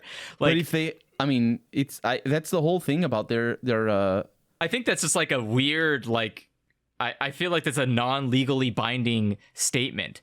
I don't think that they can say that all they want, but I don't think it actually means anything if it's the someone came contract after you. though. Like when you pay them, when you pay them for the games, or even Yes. it doesn't have to. You don't have to pay because the contract is still valid. If they say that they own the rights for a game and they're giving you the personal ownership of whatever rights they're giving you, and they're not transferable and all the normal things that buying games entails. When they say that they're doing that, they're the ones liable for that. Like for example, if you go to, I don't know, if you bought a game off of a shop, the brick and mortar shop, and they had stolen it because they just robbed another shop and just were selling stolen games. You're not liable for that game being stolen. It's the company that, the people who sold you the game that said, oh, this is a legally acquired game. Here's the game. Here's your thing. Like, it's the same thing. If GOG is lying and saying, oh, we actually own the Witcher rights and you can just download it and own the files are yours. And if for some reason they don't own the files, that's not your liability. It's them doing wrong things. They're the ones that are on the hook for it. I had no idea this was going to take off the way it did. I thought everyone was on an agreement of the idea that like because it's like a mantra at this point. It's repeated so often like that like when you buy something on a digital storefront, you're just buying like a license and not really the game. But that's the thing though. But now this went places. You're right. You're right when you say that. But it's the same thing as when you buy like a painting. It's the same exact thing. I mean, you own the painting. It's right there. Yeah, but it's not your painting. It's the artist's painting. The copyrights are not transferred. You don't own the copyright, yeah. Well, I'm Yeah, not saying so when you it's buy kind of- Tomb Raider at the store, you bought Tomb Raider from Square Enix, like as an IP. Yeah, yeah, but like it's just a copy in the sense it's kind of. So Now this it's a isn't Tomb Raider true. movie. This is actually not true. When you buy a game off GOG, you also have to agree to the contract terms from a developer and publisher of the game. Oh, they have. And- Okay, there you go. And so most publishers do not That let makes you sense. re-download your game from other It's sources. like we're back to the original problem where it's like the aspirational Valve quote probably will only ever apply to their games, just like how GOG's stuff arguably only really applies to their games. So it's like, all right, Also- you can play Witcher and they're- Cyberpunk. They're very offhand about this, by the way, which is like you can basically do whatever you want with it, but only if the publisher says yes. So like Okay, there even you go. mods I are stand still like corrected, you can yeah. have mods, but only if the publisher says you can have mods, Which which, is makes like sense a for them, really yeah. weird thing to say. It makes sense for them to be like that because can you imagine managing the legal rights for every game they publish? It They looks like always the have to- only yeah. thing you're It's just- legally I allowed to think there is an redistribute without unspoken any. assumption that is not true, that this platform negotiates that thing with every game that they ever host, and so they're all in lockstep on the same idea. But they're They are Oh, not. they don't have to negotiate it though. As long because it's just the terms of service. Well, I mean, if you like, distribute on I mean, GOG, like, you have, I mean, you like, I have to think people would accept- be surprised to hear there's a if the publisher agrees clause, because I think a lot of people using GOG are under the assumption that the entire platform works that way, and the publisher had to agree in order to have it on that platform in the first place. But yeah, if there's yeah. a Where are you clause, that seeing means that, that's by the not way? true. So this is which means under, that people are uh, wrong about what they think GOG even does, and that is a thing they'd Yeah. be interested in learning. This is Yeah. under the GOG user agreement. So when you're under Oh, the it's not user copyright agreement policy. well, this is their let's see, where is it? User license agreement. This is under their User agreement. It's right. The yeah, first here one. it is. Yeah. Using GOG services and GOG content. When you buy, access, or install GOG games, you might have to agree to an additional contract terms with the developer publisher of the game. Oh, but that's if they're- different. So That's well, just the no, game- That's the the end user EULA. license agreement for another company most likely tells you you're not allowed to redistribute or copy their game or That's download normal, that's copies normal. of their game. You wouldn't Yeah, download that's But normal. that car. defeats the whole purpose, doesn't it? Like No, you no, can't no, do no. anything. You don't own. You do not have the free access to do anything you want with that content. You still have to follow someone else's rules. GOG No, can but just say you those can do rules whatever are you only- want, but only if they let you. No, but the thing is, those rules are only enforceable after you install the game. Those are the when you install a game, you have to accept a EULA. Like that's just been normal since No, forever. no. When you buy, No, but that when I- you I- buy the can you game, so which it- which article is that? 1. that is 2.2. Oh, it's 2.2. When you buy, access, or install GOG. So yeah, you're probably right. I think there are some games that have upfront EULAs before you buy. I've Somebody seen needs to that. call Yeah, that I one know, 'cause- boring lawyer guy. Yeah, we need He'll break it it, is down. legal the guy wears, in here. he wears like a funny hat and makes really I long would be videos shocked that are to hard hear that watch. So then I there's- read the comments that say what he actually said. You're talking about Legal Eagle. No, I- Legal Eagle no? is usually too concise, and so in some cases he's too. Yeah, because he saves the good stuff for there's a Nebula. guy with glasses that makes really long, boring videos about some of the stuff, and if you then usually the top comment explains what the video actually says because the video's He has like a French 2 hours name, long. doesn't he? I think he wears He funny has, like, a hats or French something as like a gimmick. I don't know. He wears Yeah, he's funny like a hats. French guy, Pierre or something or other. I don't remember. There's in any case, yeah, I know who I you're would talking be. about. All I know is I that would if be Steam goes down, you're surprised. gonna need the lock-picking lawyer to get your games back. I would be surprised to know that there is any game company worth their weight in salt that's not indie that would let you do anything to their game that isn't pay them money. Like it's like the But those most. like for example, if you I have don't even laws, think CD Projekt Red believes in that. I bet CD Projekt Red has their own EULA that says when you buy a copy of like Witcher, you're not allowed to redistribute Witcher. I don't even think CD Projekt Red follows their own fucking weird EULA In fact, Witcher policy. has a whole other thing where it's rife with a mess because Witcher is a licensed product that they don't own the IP to. And so you think about all these games that get delisted after a year No, or they two do because they now. don't own the music anymore or some other thing CD like they're not Projekt allowed to sell the game anymore. Like I think they do now. I think they own the complete. They do. No, like, they don't. They don't own the full license to Witcher. No, for video games they do though. I don't think that stuff works in perpetuity. I think it's they, always like like a that's one of the temporary reasons why the license of some author is. kind. I think that's one of the reasons why the author of the books was so upset about them, because they basically cheapskated him. He thought, oh, this stupid video game, who plays video games anyway? Yeah. And they bought it for like $1.5 million or something like that, and like complete full rights for all video games in perpetuity. I think it was something like that. I remember reading about it. I might be wrong though. Womp womp. But not for like videos and movies. I hope you guys have all enjoyed another exhausting capitalism podcast where you yell about how the industry works, but also we're wrong, so everyone gets to yell at us about Also, why we're wrong. Yes, that's and that's also the big it's like thing. 80% semantics again, so it's hard to follow Again. what anyone's even saying. This is like why I never became a lawyer, because it seemed like such a waste of time.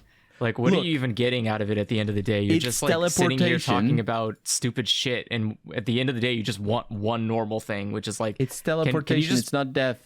can you just own a Teleportation is thing not that you bought with semantics. money? And it's like, no, you can't. I'm We kidding. have to have like 50 different fucking laws against owning anything. And it's like, all right, forget it then. I don't care anymore. Just don't own anything. Why bother? But, Why do you like, buy if a country, if a country says that whatever a company gives you, you're free to make copies of it for yourself, then you are. It doesn't matter what the company says, because that's the laws of the country. Like I'm pretty sure here in Europe, you are legally allowed to make safety copies and access those safety copies of whatever digital content you buy. If you didn't want copies of something, don't fucking sell something. In Because in don't this give it to country, me you if get you don't want me to scary make a copy emails of from it. your ISP when you use Versilio. Yeah, right? you? Your freaking ISP rats on you immediately. It's like, I see that you're using a BitTorrent product. I like- think you're doing illegal crimes. Yeah, Could and you it's stop like, that? It's like, sir, I'm sharing footage I made. They are yeah, so but they can't shit. tell. They just Get see the that fuck out of my you're- hair.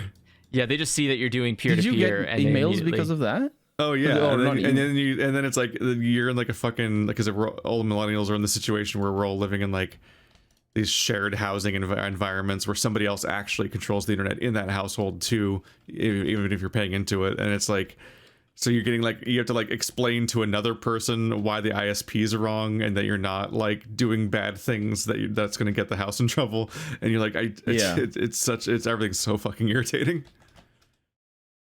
I've always known that blaming peer-to-peer is just bad. That's why I'm all the more like, and people think we're going to be able to like somehow redeem and get our copies that are totally legit pirated copies. Like, oh yeah, great, yeah. That's how the American internet works. Yeah. The What happened to Mega Upload? the publishers of the game and the ISP totally care that you technically own a CD key of this game somewhere. Do you remember Mega Upload?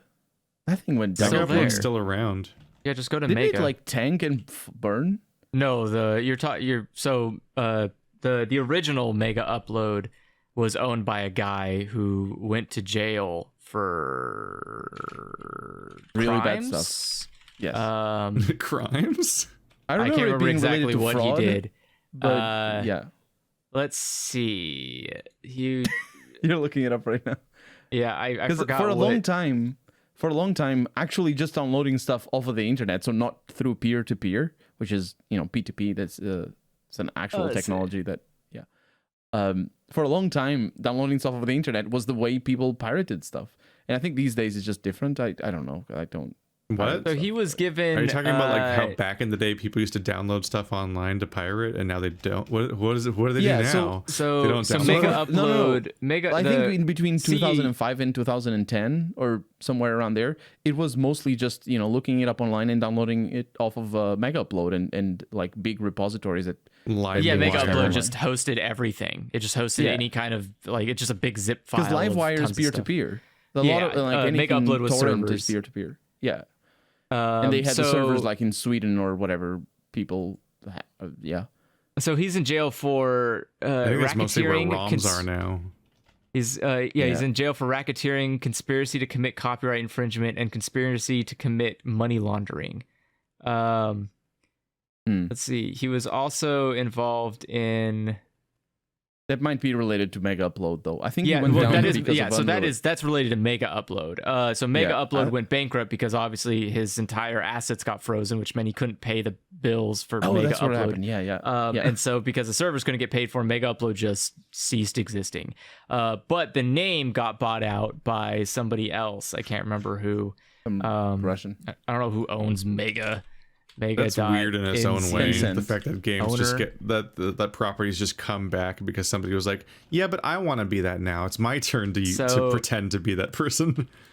Yeah. So it looks like it's just a branch off from Mega Upload because it's based in the same area.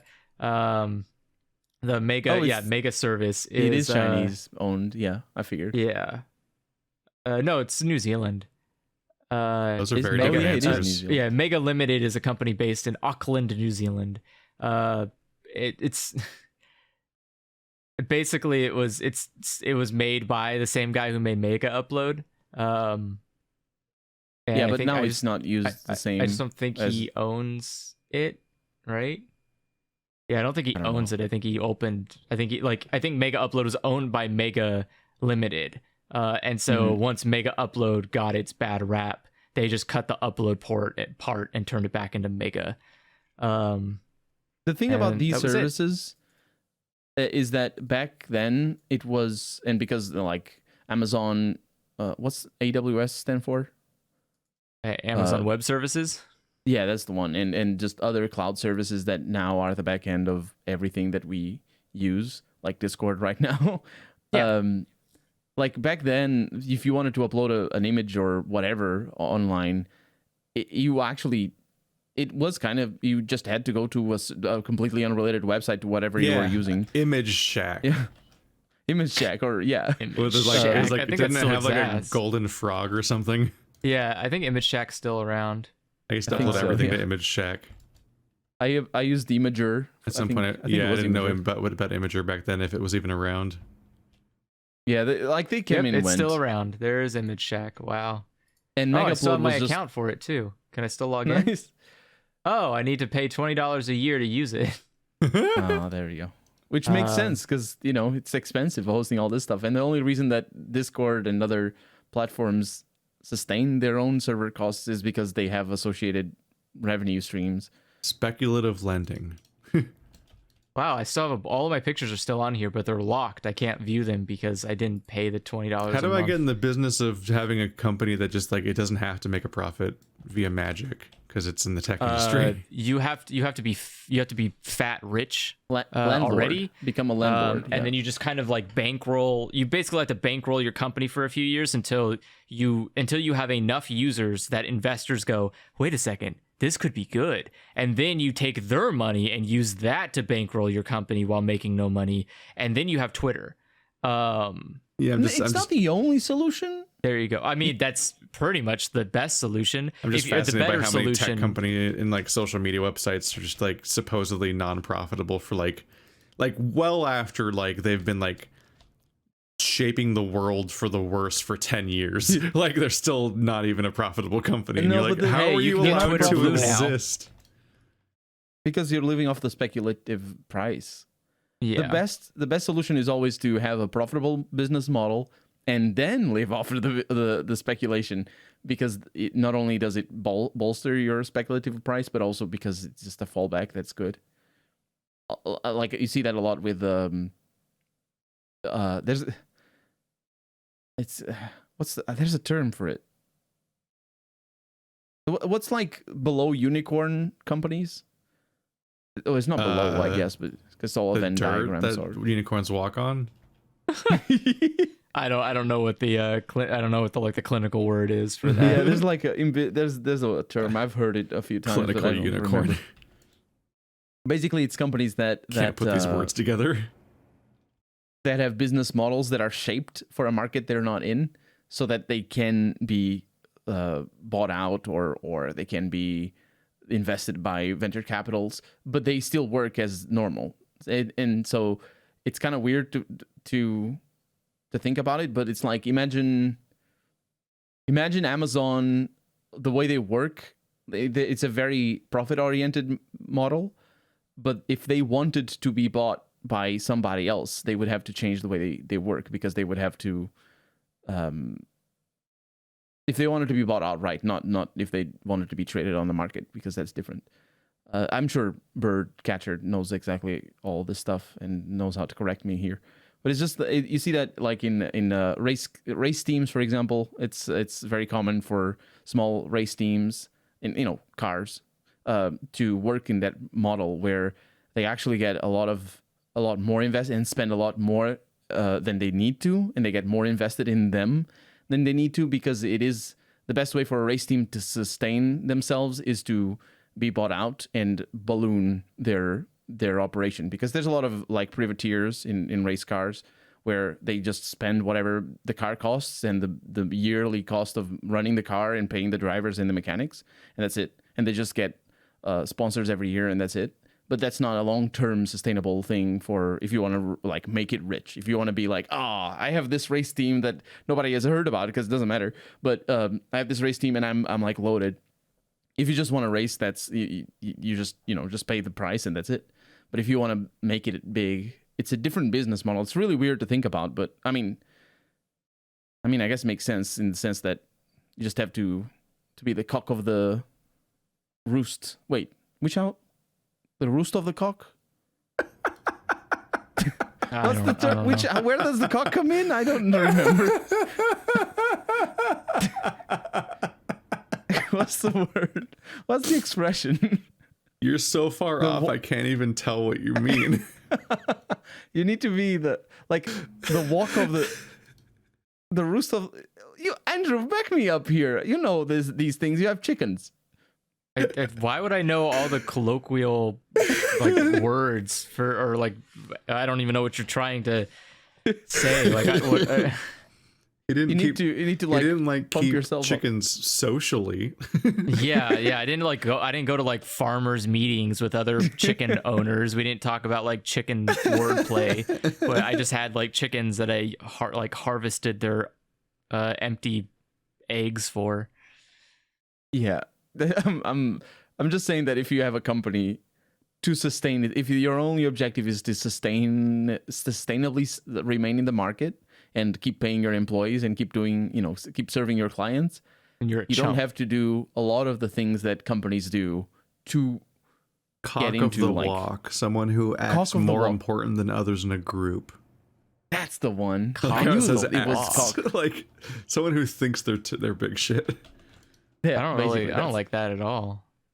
That's the expression. I knew it was cock, not rooster. Cock of the walk. It's really unfortunate sounding. Yeah. I guess it was also really unfortunate whoever decided to call roosters cocks. That was a terrible decision. It's the other way around. The name, the colloquial cock comes from the roosters being called cocks. Colloquial cock. Yeah, the proverbial. Not to be confused with the cock's cloaca. Gross. Cocks don't have cloacas, do they? Do they not? No, because they don't. Right?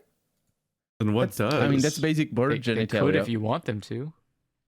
But I mean, I don't know that they're self. Do roosters not have cloaca? No, I think they have penises. And a anus. And an anus. And an anus. That's. I mean, they need to have the penis bit, so at least that is there. There's no reason why they wouldn't. Because the reason why it's called the cloaca is because it's both where the egg comes out of, but also where the pee comes out of, and where the poop comes out of. It's all mixed up, and that's why it's all weird. But for cocks, or for male birds, because this is all birds. It's not just chickens. But for male birds, they have penises, so they would have to. I mean, maybe they. I don't think that male birds collectively have penises. I don't think that's a universal thing at all. Really? No, there's a whole thing called like the cloacal kiss, which is just a distressing phrase. This is all news to me. There's definitely birds that mutually both just have cloaca. What is wrong with and they're gendered? This is all news to me. I must look into this. That's why I'm confused by you being like, no, birds have penises. I'm like, well, some of them do, like the duck, which is a nightmare, but I think most don't. I don't know I specifically if roosters do. Do roosters have penises? I don't know how to write penises. It's like There a you go. hard turn. Hmm. Just the hardest turn. Well, I mean, we We need a new topic. Oh yeah, I meant to just quickly bring up GTA and then transitioned also to Nintendo, but then we spent 2 hours on that series of tangents and eventually discussing the nature of owning things. It's like what it's just like how I said when we were starting. I'm like, it'll be fine. It'll just go, and I won't have any control over it. Like I won't be able to even tell where we're going with it. And like magic, we fucking had probably a very frustrating argument about things we don't understand that well that somebody's very mad at. Somebody is, and I'm sorry that we're not smart. I love that. I love making people mad. But look about it like this: the last time I traveled, I upset my friends so much because they had the television on, and I was just commenting on every single thing the television said, and they were so upset at me that they have never talked to me again. Oh my god! What? Like what were you just talking over the TV? So yeah, I was were they watching like a narrative show or like a reality show? No, it was just the news or Oh. normal things. And I was just news commented is about free everything. game. Fuck the news. But no, Fuck what I the mean to say news. is, if you're upset about our argument about the things, think about my friends that were upset about other things that are actually really annoying. I don't know if they were your friend. No, they weren't. They were Damn. bad. But That seems like a tenuous claim. It was, yeah. This guy talks during the news. I think I hate him. I'm never talking to yeah, him that's again. what, I'm saying this because of our conversation before the stream. But yeah, that's people react in weird ways. So what questions did we have from last week? Oh, No, he's talking about Nintendo. I just previously was going to mention that Nintendo, right. in addition to all this, Nintendo pulled out the thing where they're like, well, now our online thing is going to be $50 a year, but it comes with this Nintendo 64 emulator to go alongside the Nintendo and Super Nintendo emulators. And like, apparently this every game on the Nintendo 64 emulator they're just universally worse than the original games. Oh no. Like they're all like the emulator's inefficient, so it adds input lag to all the games, but like the level of noticeability is like variable there. But specifically, it's got like a part of what I was thinking about the Silent Hill thing earlier is like famously the Silent Hill 2 and 3 collection. They couldn't emulate the PS2's fog on PS3, so a famously fog-oriented atmosphere game didn't have fog, and so among other things, it meant that when you were playing Silent Hill, like on Silent Hill 2, there's near the beginning you're on like a dock or something with Maria or Mary or whatever her name is, because there's two of them, and like you're looking at and like the camera pans out and they're like small in the corner and you see like this abyss of fog over the lake, and then just kind of ends into like the fog, like that's what tapers it off and that creates the atmosphere. But you play it on PS3, you can just see the giant square that is the like game area's boundaries because the fog isn't obscuring it, so you can just see like a repeating floor texture and then just the square of where it ends because it's supposed to all be covered in fog. And like apparently a bunch of the Nintendo 64 games have those kinds of problems, like even the Zelda games, which you think that they could, like, if it was anything wrong with it, you think they could just fucking change the game, but it's apparently just a really lazy emulation of the game that just is worse in many ways and has many like missing features and like visual elements. And I guess some of the games are just straight up buggy. Like people are playing like a Mario Kart and the trees are flying away, like in the course. Like just all sorts of insane things are happening. Like the games are huge buggy messes. In addition to having like graphical glitches and all these other problems. And it's just like, Nintendo, what are you doing? Like this was like this is some of your most like famous games ever. Like how do you you're mishandling Ocarina of Time? Why are you doing that? It's like same. That's why it came to mind with the GTA stuff. I'm like, these aren't like small deal things. These are like the most important things you own in some cases. And it's like, why are you not treating them carefully? Like, how are you just putting out? I don't think they care. Broken versions of your own products. I really don't think that they care. Like, I'm sure there's a lot of people working on Nintendo that are enormous fans of their games. It's why it's interesting when you talk about like how much of a disaster corporate structure is at getting anything done and being managed well, because like Nintendo still consistently puts out games that are so carefully well made. It's just every element of the company that isn't the new video games part of the company, like it looks like it's like such a shittier company that it's like that's why it's confusing. You're like, but these are the people that put out like Breath of the Wild and things, and like, or that really nice Luigi's Mansion, and like all these games that come out that are so carefully put together the way they are. And then you have like the part of them that's like, and here's Zelda again, and it's like, what happened? Or like That's why you should never have how all the loyalty. HD remakes of the 3D Zeldas age faster than the original copies do, because now they all have discontinued features that have been, because they took offline only games and made them have online features of some kind, and then turned off those online features. So now all those games are like partially broken in a way that the games that they're remakes of aren't. And that's why you should never have loyalty to companies. If you have loyalty to artists, that's already, you'll get burned eventually. But that's so much better than loyalty to companies. Because companies, they're nameless. They're not nameless because it's literally Nintendo. But the point is, the decisions that are made, they're not made for the love of the thing that you love. And So incomprehensible.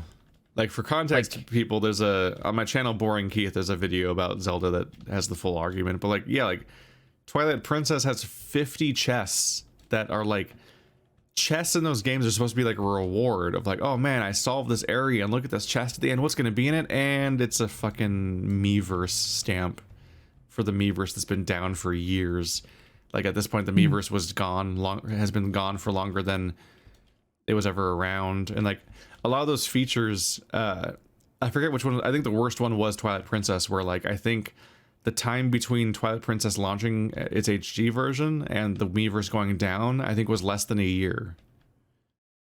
So like, that feature like worked for less than a year, and they like permanently made the campaign worse for it. Or like how when you're playing Wind Waker HD, it's mandatory that you have to like, when you're on like the island that's like the main village island, in part of the process of continuing the story, you have to play this fucking, what's essentially like an unlock quest and tutorial for these bottles that don't work anymore. So you play this, like, you do this quest to unlock it with Tingle, and then you get the feature and it tutorializes you on how to use it, and then you just get a pop-up saying it has a pop-up message that's a Wii U error message saying that the Miiverse is shut down or whatever. And but like, they didn't patch out the quest, so like, it's like a mandatory part of every playthrough forever of Wind Waker is you going to this error message about the Miiverse. And it's like, this is like the opposite of Nintendo polish. This is not a good sign. And then I'm playing fucking Metroid Dread, and I'm like, oh, this is really nice. Look at this cool ass, like, well-made looks game. like it and it's plays like, really why is the quality level of this company so all over the place these days? It looks like he plays really well, Metroid Dread. Yeah. Hey, well, that must have been a real difficult game to pull off, because the premise is like, it needs to play well, otherwise it's bad. Because of the chase stuff and everything. Yeah. I like the confidence of making a 2D game, because there's such an idea that like that kind of game is in the past, or it's like indie only or something. So if you make a game that's 2D like that, it's like, and this happened. People were like, this isn't worth the money. This isn't God of War. They literally were like, look, compare the screenshot to God of War. This is a waste of money. This is 60. This is what $60 for PlayStation gets you. This is what $60 for Nintendo gets you. Like, this kind of dumb arguments, and it's like, but like, people like Metroid, don't they? And it shouldn't have to like fucking reinvent itself Sonic style just to be playable. Admittedly, people really like Metroid Prime also, so it was one of the games that seems to have made the jump to 3D relatively well. But like, the idea that all of the classic, like the classic formats of these games have to go away just because the overall industry moved, that's stupid. And it's like, there's like a weird like fucking like self-damaging approach that gamers have to games, where like, they only see it as valuable if it has all the flashy 3D graphics, which means invariably every game has to pursue having that every game has to pursue the same shitty over-the-shoulder third-person camera because that shows off all of the graphics, both the environment and the character model that you're playing, because that's how like people perceive the graphics as being good, and that's why almost every game plays worse now, because the third-person camera, the over-the-shoulder third-person camera is good for almost no genres.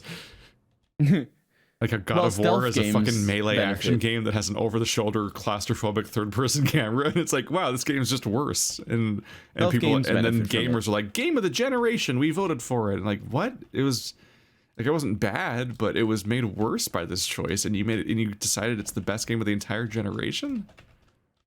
Skyrim keeps getting really released, so it's like, I mean, whatever people say, like, it doesn't. Burn it all down. Burn it all down. No more God of War. With a bad ending. The story is bad. I didn't even play it, but the story is bad. How dare you? We're rehashing the thing though, but yeah. Using God of War as a comparison is... Meanwhile, it's like, it fucking... God of War is like in a prison of its own making, where it's also like the game that's never good enough. Like on one hand, everyone compares everything to God of War as why that game's not good enough and it's not AAA enough, and they're not like not processing how bad and stupid that entire approach to this is. But then God of War itself, it's like, oh, the sequel to God of War is not good enough. Like, they're just reusing the animation. How dare they? It's gonna just be a glorified expansion because they reused the boat animation. Gamers are really bad at everything. Yes, that's just an inevitability for sure. One of the worst things is when any of them use the word engine in sentences. They talk about like, it uses the same engine as this, or this is a better engine, or like, they don't know what engines are. They fundamentally don't know what an engine is. And every time someone on Twitter says game engine in any context, they just reveal they have no idea what a game engine is at all. Sometimes it matters. Like, for example, if you're comparing... Yeah, but they talk about engines as if engines make the graphics. Like, all those graphics, they can tell from the graphics that the engine's better. And like, that's not... You can just plug graphics into most engines. Like, engine. That's not... Yeah, most. That's not at all how this works. Jesus Christ, that's like the very first thing you learn when you start making games is like, the graphics interface is different from the game no engine. Idea. Like they will never, they could not comprehend how many games are made on Unity, and how they're fundamentally not even in the same genre or look similar. But even if they're made in Unity, I think even Unity is not the engine itself. Like when it actually matters. If you have a company, I don't know, like a good example is it's not Unity, it's a similar sort of engine effectively. That is the engine. But if you think of Age of Decadence and Dungeon Rats and Dead State, those are three games. These are games I never think of. Yeah, but there are three games.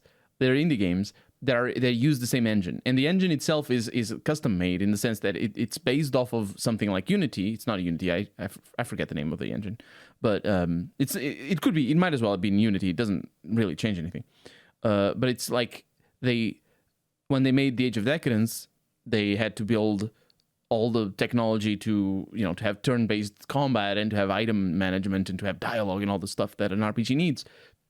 And they have those tools, or they have those systems and those functions and all those things integrated with their own tools for making the levels, for making the dialogues, the items and all that. Because it's not just how the game processes the information. It's also how you yourself, when you're making a game, put the information into the game. So they have all these things set up that the company that made that little indie game, The Age of Decadence, that they ported over to their new game that they're making. It's called Colony Ship, and the Colony Ship is being made in Unity, not Unity, in the Unreal Engine, because it's a lot easier to make it look pretty.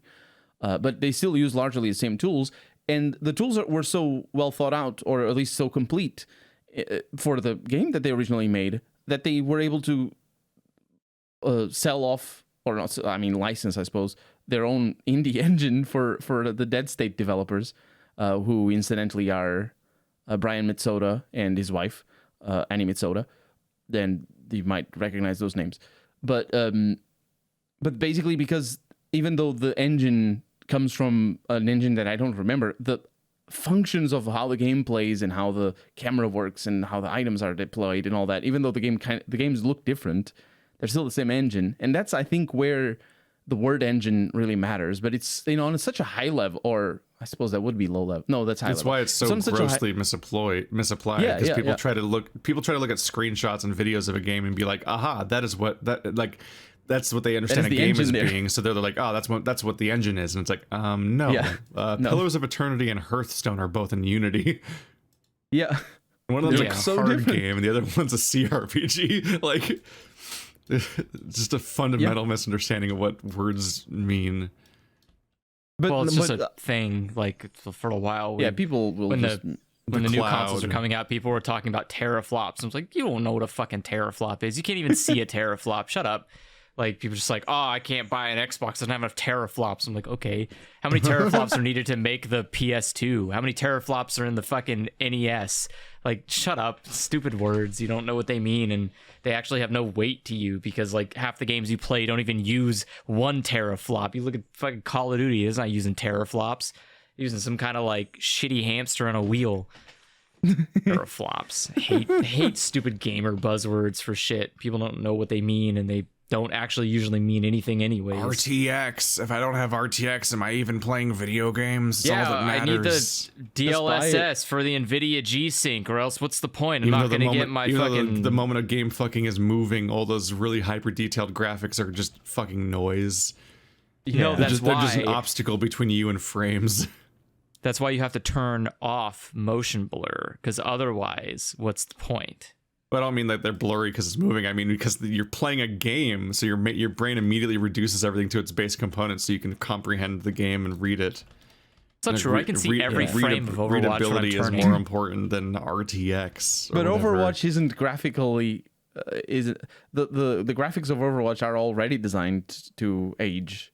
Like, that's one of the things that Blizzard's best at is having graphics that age well and are like ridiculously optimized. Like, you turn Overwatch to low and you're like, did it even change? Yeah, absolutely. I was genuinely like, I was so baffled when I switched Overwatch all the way from high to low, and I'm like, what changed? What does it look different or not? I can't tell. Because it's like it's so stylized that I'm like, I don't even know what high was doing. Ambient occlusion or something, one of those words that I barely understand. I notice ambient occlusion a lot. All I really want is good frames and good aliasing. Just really the aliasing. Clean. All of the aliasing. I mean, I just don't want to see the jagged edges everywhere. If preferably, unless it's aesthetic. It works better like on older games or horror games, but like I do like my smooth edges, and it'd be weird for God damn, I'm having trouble here. It'd be weird for Overwatch to look jagged. Yeah. I don't know. I think that especially if you play at higher resolutions, anything above 1080p, anti-aliasing is sort of. Unless you're like really playing on a big television or something. Right, once like it's high enough, it's such a high resolution you won't be able to see them. Yeah. God damn. I mean, my eyes are bad, so I can't see them even at 1080p. So it's like whatever. I didn't notice a difference. That's why you play CRPGs. Yeah. I literally didn't notice the difference between HD and standard definition games for like half a decade, and I will never believe in like the difference between people can see. I was in the room with Andrew when the realization was I think it was like a conversation with me where he properly realized like you can't see video games. We were playing. You're playing games like, at a distance on a couch without glasses because you don't have glasses and your eyesight's horrible. Yeah, I didn't know I needed glasses. And you were still better at platformers than me. Well, because I spent my entire life playing this way. Like, I needed glasses since I was young, but I spent my entire life not having them. It was like blowing your mind when you got to see graphics for realsies. Yeah, it was really funny to put glasses on and be like, oh, you can like see details and like, oh, okay, I get it. Like, But I'll never believe people that are like, oh, I can see the difference between like 4K and 8K, and I'm like, no, you can't. Shut up. I'm gonna punch you in your retinas. Not, like, not when you're playing the game, you can't. Which is the only time that should matter. You might notice it on like a video, on like a movie, like on a movie level, where you're like, oh look, I can see a tiny crab moving in like the distance of that beach, but you're not. You cannot tell me. You're gonna be like, oh yes, now they look human because it's 8K. It's like, shut up. This and it also, looks like, perfectly it detracts, fine. Like, it detracts from the experience. If you're like, it's a worse movie if the director has to worry about the crabs. It does detract because games can't actually run at like good frame Also rates that. at those high resolutions, so they look like shit. And you're like, wow, this is weird. How come this game's running like ass? I don't get it. And it's like, well, you wanted a 4K experience, right? Here it is. Here's 30 frames in glory. You'll take my 1080p at 60 frames per second from my cold dead hands. It's I don't know. I have a PlayStation 4 1080 Pro. 1080 is nice, but it's most mandatory for like first person. There's so many genres where the 60 just doesn't matter that much.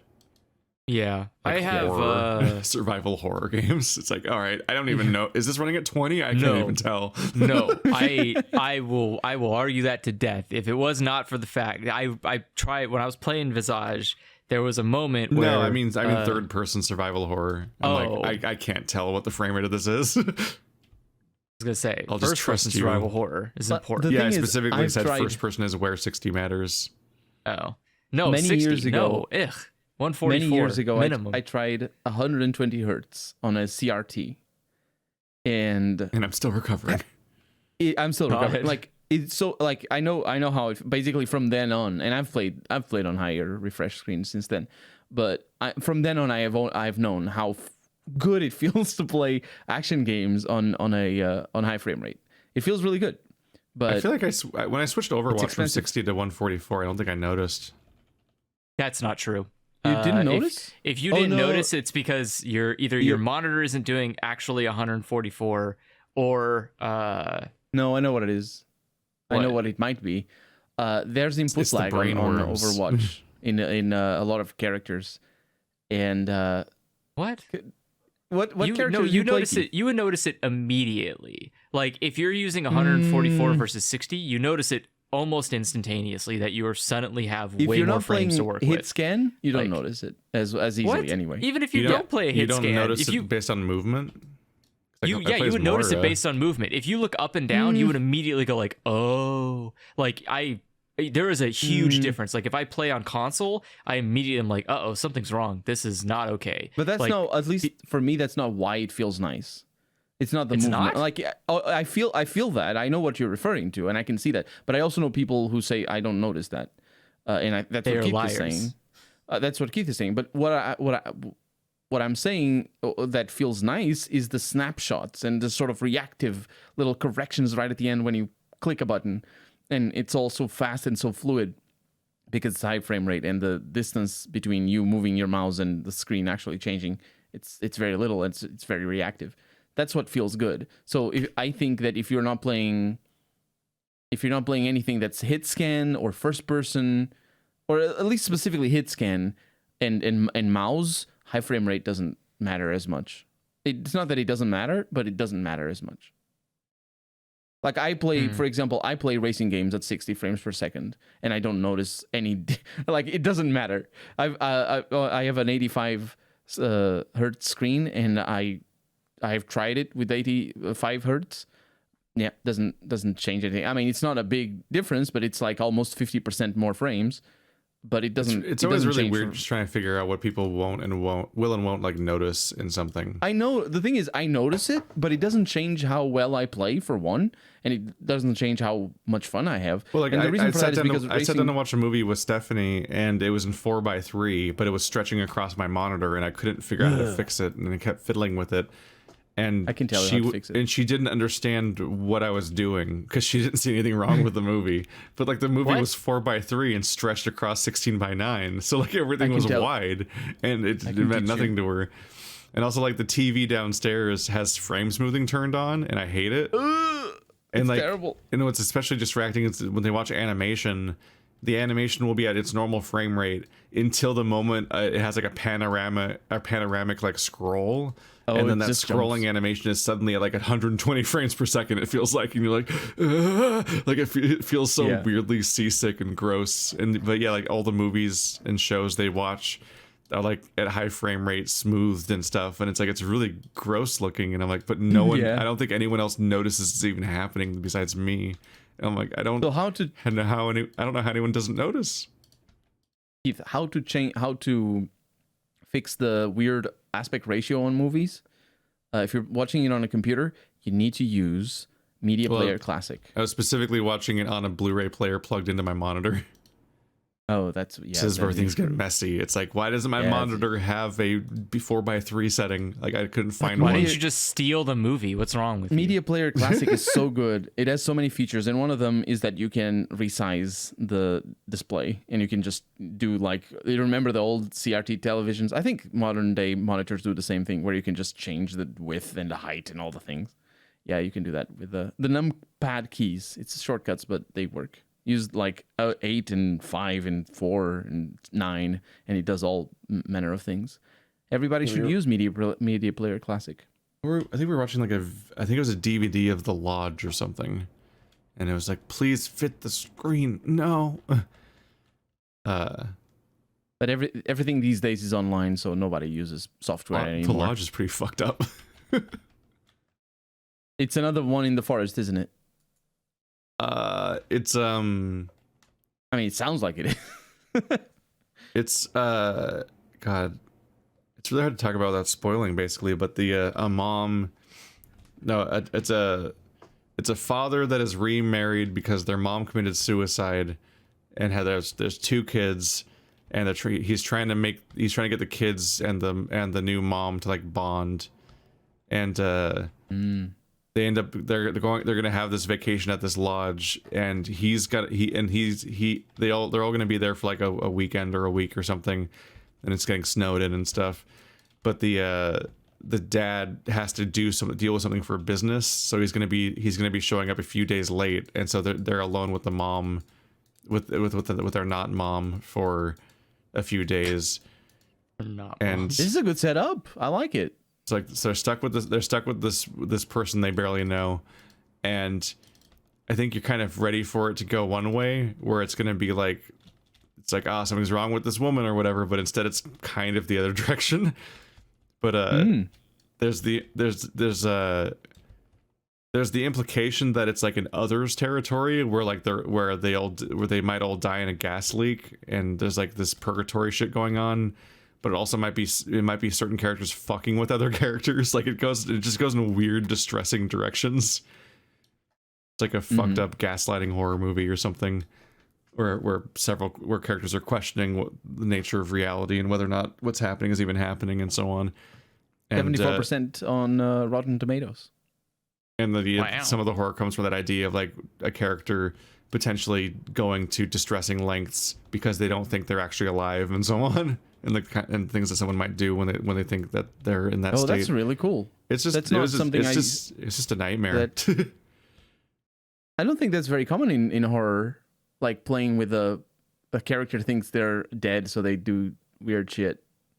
That's not a trope, I don't think. Yeah, it's a bit of like Others and Beetlejuicy type stuff going on. Beetlejuicy, yeah. And a number of posted something on Twitter about that. Well, because Beetlejuice, using Beetlejuice, right? Oh, Beetlejuice. Beetlejuice. Is it kung kung kung? They have to deal with a really annoying clown ghoul because they died by driving off of a box bridge, a covered barn-colored box bridge. Oh, so it's after death. So it's after death. It's the in Beetlejuice, this couple drives off a bridge and dies, and then a new family moves into their house, and then in a weird Tim Burton afterlife, they have to deal with this irritating clown man that as they like continue to haunt the house that they previously lived in before they died, and so they're kind of interacting with and fucking with the people that moved in to replace them. but they're also navigating the weirdness that is the afterlife. And it's like it's Beetlejuice is not horror at all. It's just weird. I mean, it's Tim Burton. So. It's almost more the world than a story, like just the bizarre steps happening with like learning about this weird afterlife while also dealing with these like a weird series of like musical numbers and surreal sections. And there's definitely some body horror and like it's like Dark Crystal horror, where it's like it's not supposed to be a horror movie, but there's like images that will like haunt you if you see it when you're 5. Like it's Dune but fun. Like remember like you've seen it, right, Andrew? Yeah, I've seen Beetlejuice. Did you see it as a kid? No. Well, I guess technically, I watched it as like a teenager. I was gonna say, like, doesn't it fuck with you, like seeing like the guy's face get stretched and stuff like that? Like, I guess, stick the fingers in the eye sockets and stretch them like a clay doll, and you're like, ah! Yeah, it was weird, but I think I went in with a really so before I watched the Beetlejuice movie, I had already seen the Beetlejuice cartoon. And that cartoon is weird. a lot. It's a lot. There's a lot going on there. And the thing that really scared me wasn't like, even in the Beetlejuice movie, it's not the body horror. It's always those fucking like those sand snail or sand worms. Those things are fucking scary, man. Sandworms. Yeah, those things are terrifying. And like even like the protagonist was Beetlejuice, who was, I guess, like, I don't know, like on 3 levels above Satan and God in terms of power. Like he's just kind of an unruly demon of hell.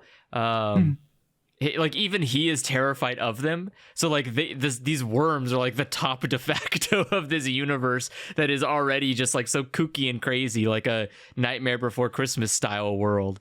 And like the fact that like everyone's like, wow, this is crazy and fun, and there's just this presence in the background of like, yeah, but don't go outside. Like they're just these striped worms. They're not great. Don't go out there. I'm looking at Tim Burton's filmography. I'm now realizing I have never seen a single movie of his. It's probably possible. After a point, it's all bad anyway. Yeah, I was gonna say, it's not like I wouldn't say you're missing out. I think not there's even like a Batman specific... Returns, which is the one that I got closest to watching. Really? Yeah. Bat nipples? You missed out on the bat nipples? I did watch. Yeah. I think, was it for Halloween or something? I watched Edward Scissorhands for the first time recently, and that was. But that's not a horror movie either. I thought that was a horror movie. No, he doesn't. I don't think he has any horror movies. Yeah, he doesn't do horror movies. I was just that's what I was looking into. It's all horror adjacent. It's all Hot Topic. Yeah. Like Sweeney Todd. It's all Hot Topic. Yeah, it's all goth. It's all grim dark, but not horror. Like Batman Returns. But some of them are really fun though. I really like. I had fun with Edward Scissorhands, and I really like Sweeney Todd and Beetlejuice. Beetlejuice is Tim Burton, right? Yeah. Yeah. He hasn't made anything good for I looked it up and I was like, oh, that. He did Dumbo. Apparently, that was good. That's impossible. Is it impossible to be good or impossible to? There's no way Dumbo's good. What?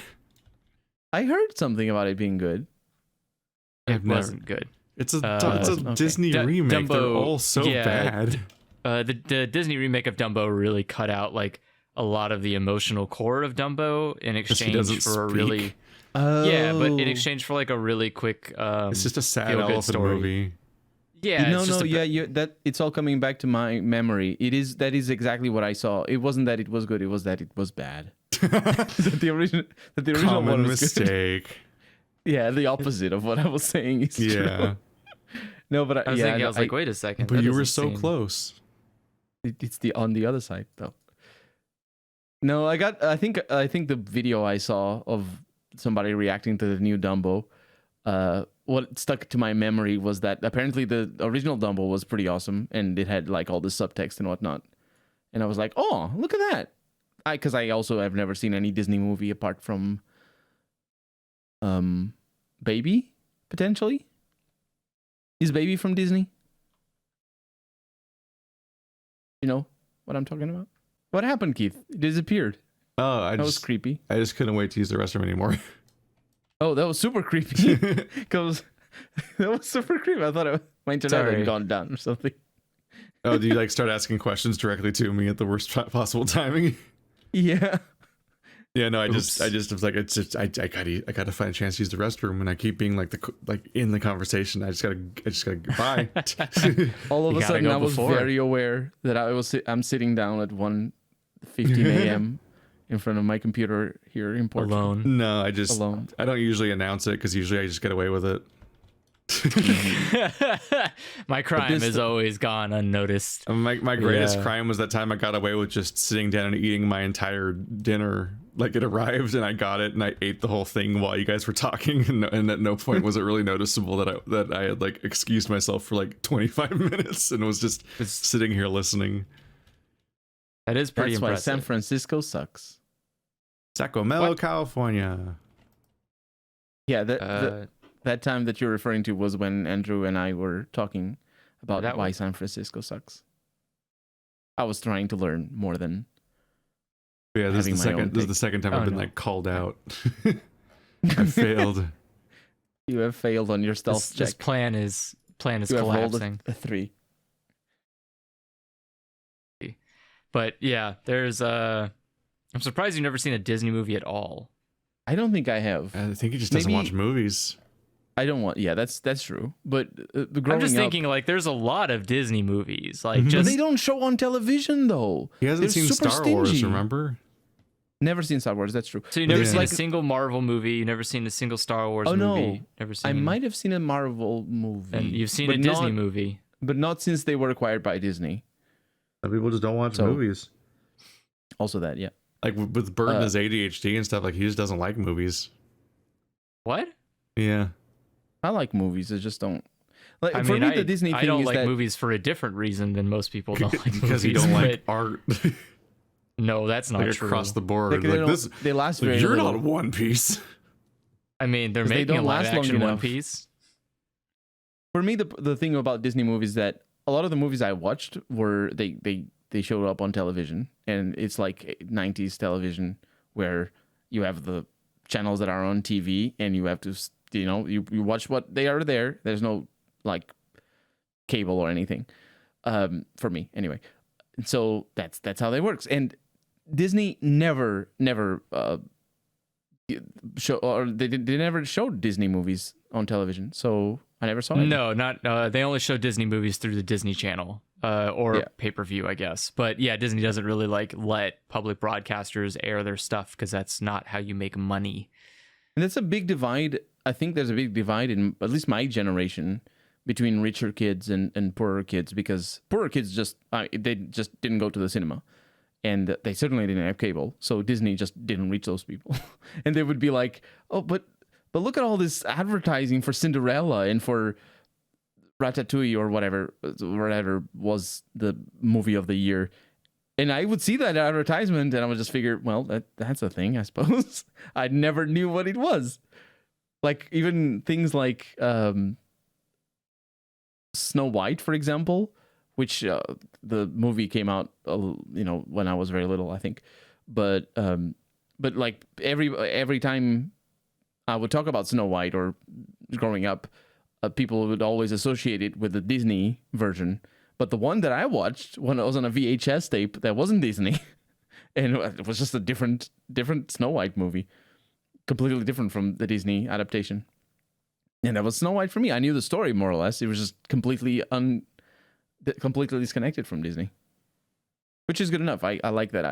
That's don't part of have what their was so rotten man. nuts about their exhausting approach to copyright is the fact that like they themselves have a long history of using other people's stories and all their stuff. Yeah. Like their whole history was Well- like using a public domain Hans Christian Andersen fairy tales as like the basis of their entire career. Was that pre or post? And then they keep extending copyright so that the mouse will never Mickey go into the Mouse. public domain. And it's like, but you exist as a company because you were taking stuff from the public domain. You can't fool me. When will Mickey Mouse... Is it that- Mickey or Mikey? Yeah, I was gonna say that's Disney did that post Walt because Walt Mikey Disney didn't ever Mouse. want that. I don't know. Is it Um, not? Because I mean, why not? It could be called anything. Yeah, I was gonna say that's. He likes 'cause it. I remember Mikey likes it. the whole point of Walt Disney using public works was because that was the point, was that you wanted to share fairy tales, and you wanted to share he wanted to like bring these classic tales to an animation medium for more children to enjoy. It wasn't to like, I don't know, to own everything under the sun. And so like I think it was like post his death, they were met with this terrifying fate that all they owned was public. Like all they owned as a company was going into the public domain soon. And so like shit, Disney hasn't made anything since Walt's death that was, that was worth keeping around before it became public domain again. Like they needed that money from their licenses or from their movies. And so they were like, oh, make it so it's longer, guys. Now it's 75 years after the author's death, instead of 14, which is an insane fucking jump. But I guess they paid Congress enough money because they did it. Apparently in January 1st, 2024, it will go into public domain. But of course, because it's tied into trademarks, it doesn't matter that it's public domain. You can still make stories about Mickey Mouse, but it's just... Or Mikey Mouse. You probably have to call it Mikey Mouse. Do you know how it's said in Portuguese? Like in actual, how in television they say it. Mickey. Mickey Fire. Mickey Mouse. No, it's not Mickey Mouse. Rato Mickey. It'll be interesting. I'm curious because like we're slowly getting to that point now where a lot of Disney's works are going to be entering the public domain unless like they somehow push it again. And I think if they push it again, it would be too far. It like at this point you would end up having like what is it, the because it'd be over 100 years after the death of an author right now. Which that's fucking stupid. That's stupid that someone gets to own something 95 years after their death. They get another lifetime of ownership of something? No, I don't think so. I don't think it's not after the death, because didn't Walt Disney die in the 60s? Yeah, Walt Disney died in 66. Yeah, it's not 100 years. 66, yeah. So if it is, it's either 75 years or the life of the author plus 50 years. So yeah, whatever comes after. Yeah, whichever number's higher. Those numbers used to be a lot smaller. 14. It was just 14. No weird stipulation. It's just, look, you made something. It's yours for 14 years. After that, it's mine now. Fuck you. Like, it's not mine. It's ours. Well, true. Just thinking about the world, if like Marvel and Star Wars were public domain. So and the thing is, the extended universe. Like anyone could just do whatever they want with it, like Sherlock. Exactly. People wouldn't be so fucking exhausting and annoying about canon because there'd be 500 parallel universes of it. They would absolutely. They would still do that. They would say, like, no, only these are the definitive editions because they was written by a guy who wrote the original movies or whatever. It would be stupid, but we could all be like dismissive and pedantic about it. Like, okay, whatever you say, weirdo. Like, all of this is public domain. It doesn't matter. I honestly think that copyright law should only apply to small time properties. Basically, as long as they meet it, the moment you make it like big, no more copyright for you. You made it. Shut up. It's mine now. It's like no 14 years for you. Is that money? Not under my watch. Give me that back. No, because really, you need to. That's enough of that. If the law is there to protect, or not to protect, but to incentivize the originality, because it is, it's incentivizes originality because it gives a protection to authors that whatever they make, they're gonna earn something out of it. But the point is, if you make millions out of anything, whatsoever, you don't need protection anymore. There's no protection for you anymore, and that's what it should be, not the other way around, like Disney does. I don't know. But I think it's fine. Like if you look at, I don't know, say like Harry Potter, it made most of its money within that 14-year window. Well, but the thing is, so she on the other technically side, she technically made a huge chunk of cash before her copyright would have gone to public domain in that example. But I think, that's true. Yeah. I think the problem, I think the bigger problem is that people want to make, I guess, like basically people want to live their entire life off of one success. So, you know, like something like Harry Potter is such a accident. It's like a mistake of human proportions. It should have never gotten the way it was. Everything she's made sense is so bad. Yeah, exactly. Including Like, Harry she's Potter. not. It's not that she's talented. It's that she accidentally did something that created this wave of Potter. But it's not just hers. I don't know what you call it's everybody. but everybody who's a fan is also responsible for the success of Harry Potter. well, yeah, but that's irrelevant. The point is that Well- she shouldn't be able to live off of the creation or the success of one property. Like, it's not as if Mark Twain lived off the success of one book. He had to write a lot of books, and even then, it wasn't what you would call like it's success today. It was like, he has enough to buy like a stupid shack in Louisiana or something. Good for him, I guess. The thing is, you can live off the success of one book. A single book of Harry Potter. You should is good. not be able to live off the success of one book. No, that but is like not if you a sell normal. a couple million copies of any book, you're set. What? Well, yes, but You don't again, need to that's work not a day that in your is- life anymore. Yes, but I'm saying that is not the average. Generally speaking, That's true, most yeah. people do not sell well even close to 1 million. They don't even sell Yeah, well to yeah. 500,000 copies of a book.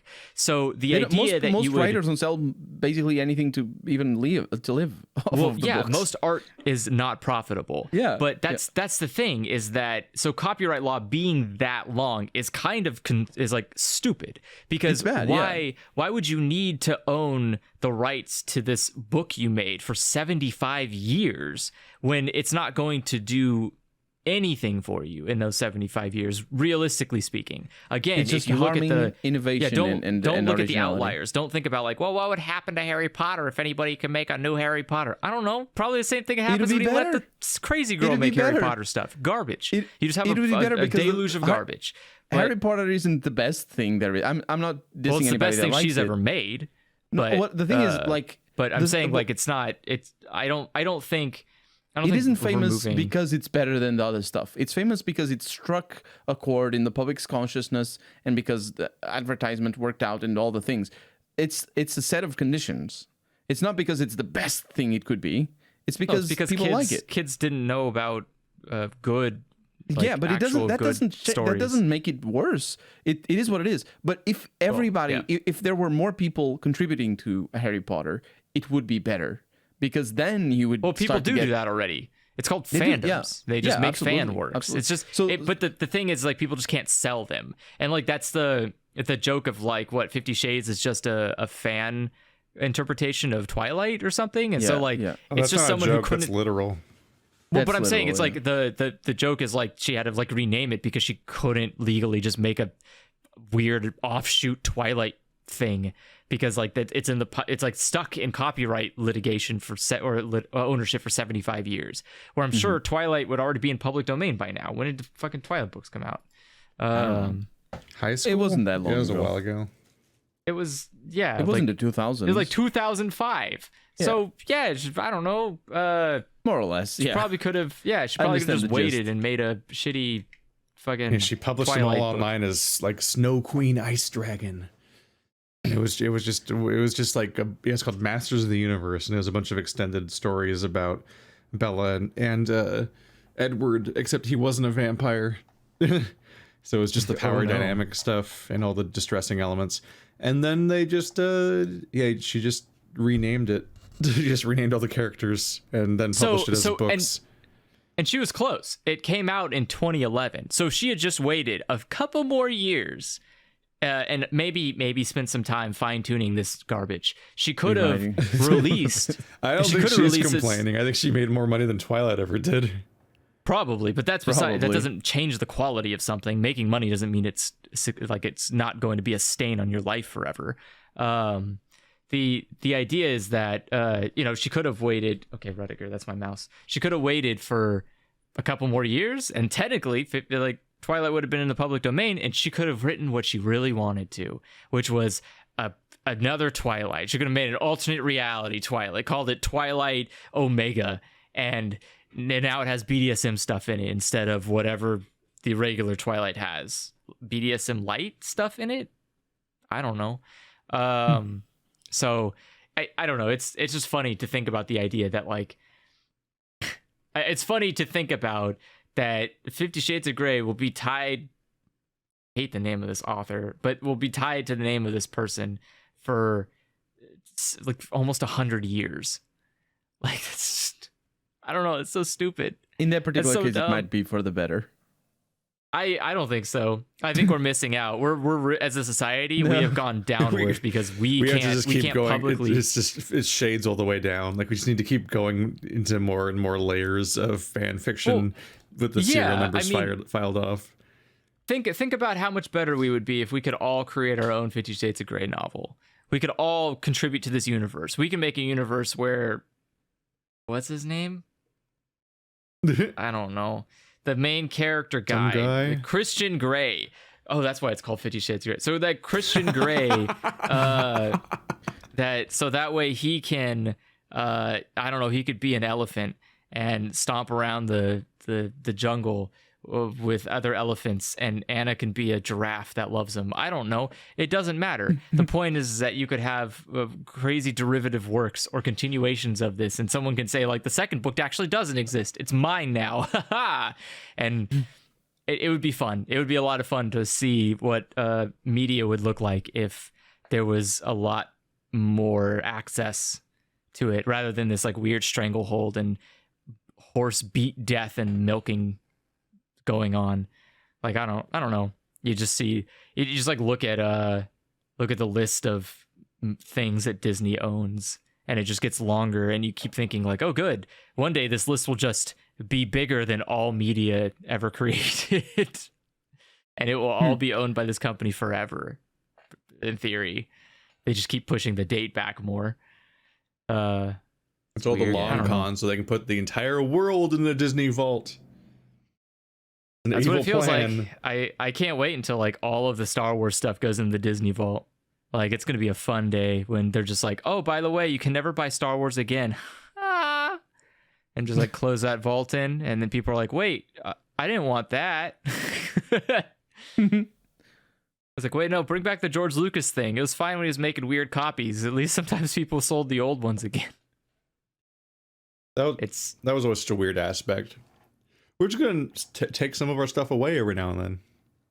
It was a lot less weirder than what they used to believe in, which was that you're not allowed to put anything on anything on home video.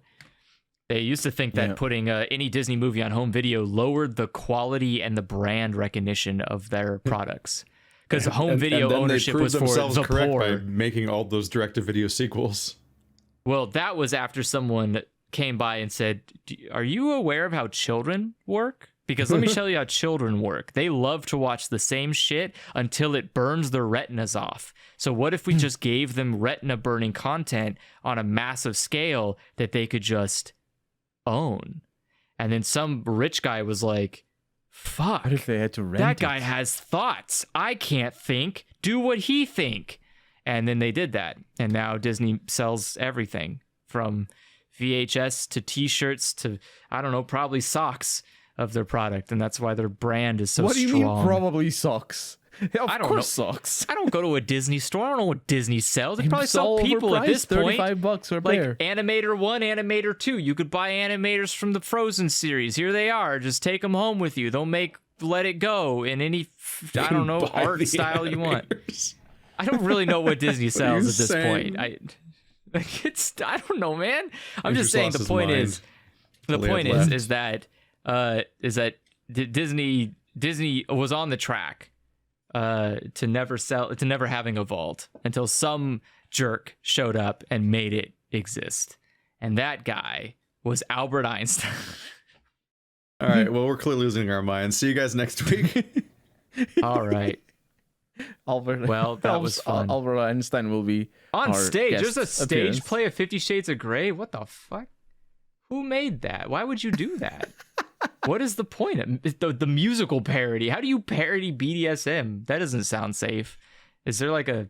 All right. It's called Spank. Oh, I mean, okay. According to BDSM people, that movie isn't accurate to BDSM in the first place. I thought isn't it just about two people shouting at each other until someone gets off? Isn't that what it is? Just screaming at a boner. Oh yeah, right. just like that. Good night, everybody. Good night. Bye.